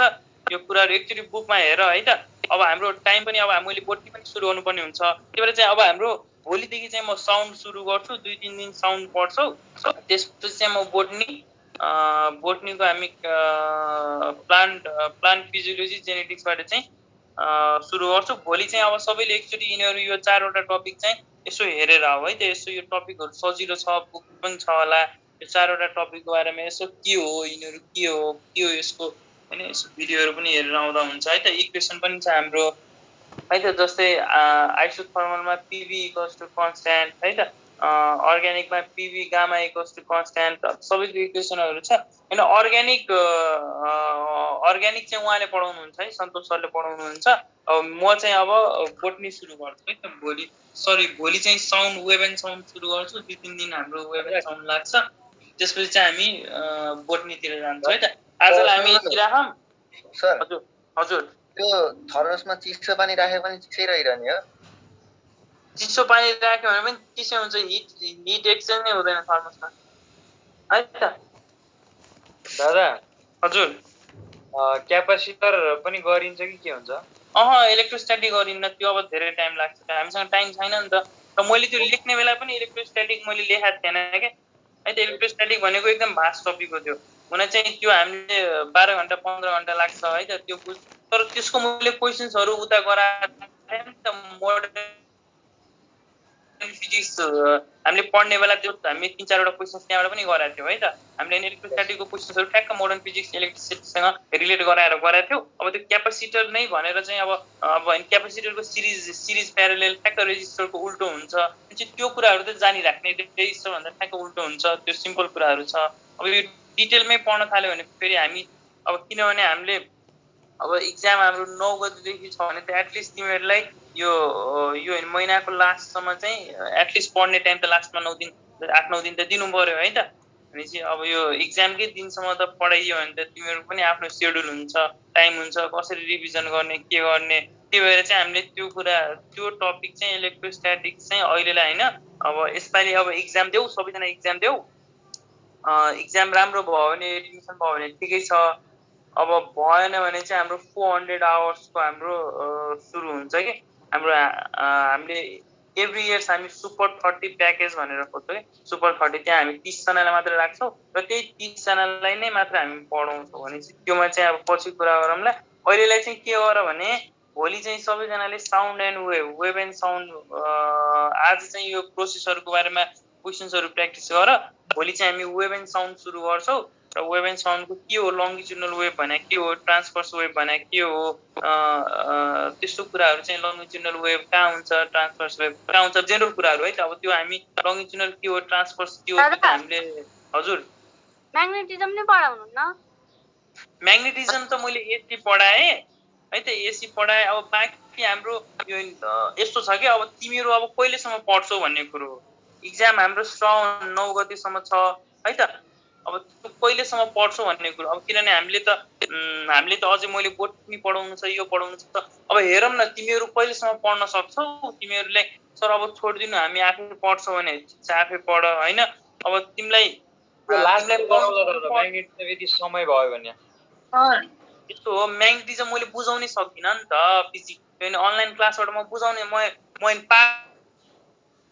पागल हुन्छु म बुझाउँदा। तिमीलाई हात मैले घुमा भन्छु, तिमीले अब त्यहाँ होइन कसरी हात घुमाइरहेको छ मलाई थाहा नै हुन्न नि त। मैले पढाउँदै म पागल हुन्छु क्या, किनभने म्याग्नेटिजम टपिकको लागि फिजिकल क्लास चाहिन्छ। अरू अरूलाई नचाहे पनि म्याग्नेटिजमको लागि फिजिकल क्लास चाहिन्छ। अब कि त तिमीहरूले अब गाडी पनि खोलिसक्यो, तिमीहरूले समय दिन्छौ भने चाहिँ हामी फिजिकल्ली भेटौँ है त। हाम्रो पुतली सडकमा हाम्रो क्लासरुमहरू छ, त्यहाँ भेटौँ। त्योमा चाहिँ हामी म्याग्नेटिजम फिजिकली गरौँला। त्यो अनलाइन क्लासमा चाहिँ अब तिमीहरूलाई मैले हेर है, अब कुनै पनि सर्कुलर कोइल भयो, यसको सेन्टरमा म्याग्नेटिक फिल्ड कति हुन्छ भने U0I/2R भनेर त भने है त। तर अब यो म्याग्नेटिक फिल्डको म्याग्निट्युड मात्र निकालेर काम छैन नि त, यसको त डिरेक्सन पनि निकाल्नु छ। अब तिमीलाई एउटा क्वेसन छ, दुईवटा कन्डक्टर, दुईवटा straight carrying conductor on the same direction है नि त, करेन्ट सेम डिरेक्सनमा करेन्ट क्यारी गरिरहेछ। अब यो दुईटा कन्डक्टर एट्र्याक्ट हुन्छ कि रिपेल हुन्छ, यसको लागि त मैले त हात घुमाएर देखाउनु पर्यो नि त तिमीहरूलाई। मैले टक्क यो फ्लेमिङ्स भन्दा पनि मेरो आफ्नै झापट रुल छ भनेपछि झापट रुल गरेर मैले तिमीलाई देखाउनु पर्यो। भनेपछि त यो अब एट्र्याक्ट हुन्छ कि रिपेल हुन्छ, ल ठिक छ म होइन रटाइदिउँला है त, रटाउन त रटाइदिउँला एट्र्याक्ट हुन्छ कि रिपेल। तर यो रट्नुभन्दा पनि यो त फिजिकली भेटेर यसको ठ्याक्क कसरी थाहा पाउने त डिरेक्सन एट्र्याक्ट हुन्छ कि रिपेल हुन्छ, यसको फोर्स कहाँ एक्जर्ट गर्छ भन्ने कुरा चाहिँ यो फिजिकली। अब भन त अब काठमाडौँमा को छ फेरि होइन, अब हामी यहाँ मध्ये काठमाडौँ को छौ। अब तिमीहरूले एक दिन चाहिँ अब हामीलाई टाइम दियो भने चाहिँ म फिजिकल्ली पुतली सडकमा बोलाउँछु है त। भनेपछि अब तिमीहरू सबैजना गाडी पनि खोलिसक्यो, एक दिन त्यहाँ आउनु पर्यो। त्यो दिनमा चाहिँ हामी पुरै म्याग्नेटिजमको सबै डिरेक्सनहरू हरेक कुरा हामी त्यहाँ गर्छौँ, हुन्छ त। हामीले फिजिक्स यो अनलाइनबाट म गराउनै सक्दिनँ, म पागल हुन्छु, बुझाउनै सक्दिनँ म, किनभने यसको लागि मैले हात होइन घुमाइरहनु पर्छ कि होइन। हामीले हात चाहिँ घुमाउनु पर्छ। अब हात घुमाउन मैले कसरी, मैले भिडियो अन गरेर पनि हात घुमाइदियो भने बुझिँदैन क्या, किनभने तिम्रो बोर्ड अर्कै हुन्छ, मेरो पेम अर्कै हुन्छ है त। भनेपछि म्याग्नेटिजम चाहिँ हामी एक दिन के गरौँ भने चाहिँ अब तिमीहरू प्लानिङ गर कहिले आउने के गर्ने, हामी एक दिन भेट्नु पर्यो। अनि त्यसपछि चाहिँ त्यो क्लासमा चाहिँ हामीले म्याग्नेटिजम गर्छौँ है त। अनि यसको लागि चाहिँ हामीलाई लेन्ज ल अब हेर लेन्ज ल अब तिमीलाई अब एउटा म्याग्नेटिक एउटा रिङ छ अरे है त एउटा म्याग्नेटिक रिङ चाहिँ करेन्ट क्यारिङ कोइल छ करेन्ट आई छ र यो भित्र मैले म्याग्नेटलाई यसको सेन्टरबाट यसो म्याग्नेट पास गराएँ भनेपछि यो म्याग्नेटको एक्सप्रेसन लेस देन जी हुन्छ कि मोर देन जी हुन्छ अब यसको लागि त सबै लेन्ज ल चाहियो नि त लेन्ज लको लागि फेरि हात घुमाउनु पर्यो र यो हात घुमाउनलाई चाहिँ फिजिकली भेट हुनु पर्यो कि अनि बल्ल हात कसरी घुमाउने भन्ने कुरा हामी सिक्छौँ अनि चाहिँ आजलाई हामी यति राखौँ भोलि चाहिँ अब तिमीहरू एउटा क्लास एक दिन मात्र धेरै होइन हामी एक दिन भेटेर 3-4 घन्टा पढ्यो भने सक्यो म्याग्नेटिजम सकिन्छ अनि चाहिँ एक दिन तिमीहरू प्लान गरिराख अनि त्यसपछि चाहिँ भोलि चाहिँ यो लङ्गिट्युडनल वेभ भने के हो ट्रान्सभर्स वेभ भने के हो है त त्यो वेभहरूको बारेमा पढेर आऊ है त आजलाई हामी यति राखौँ है त हेलो ओके दादा ल ल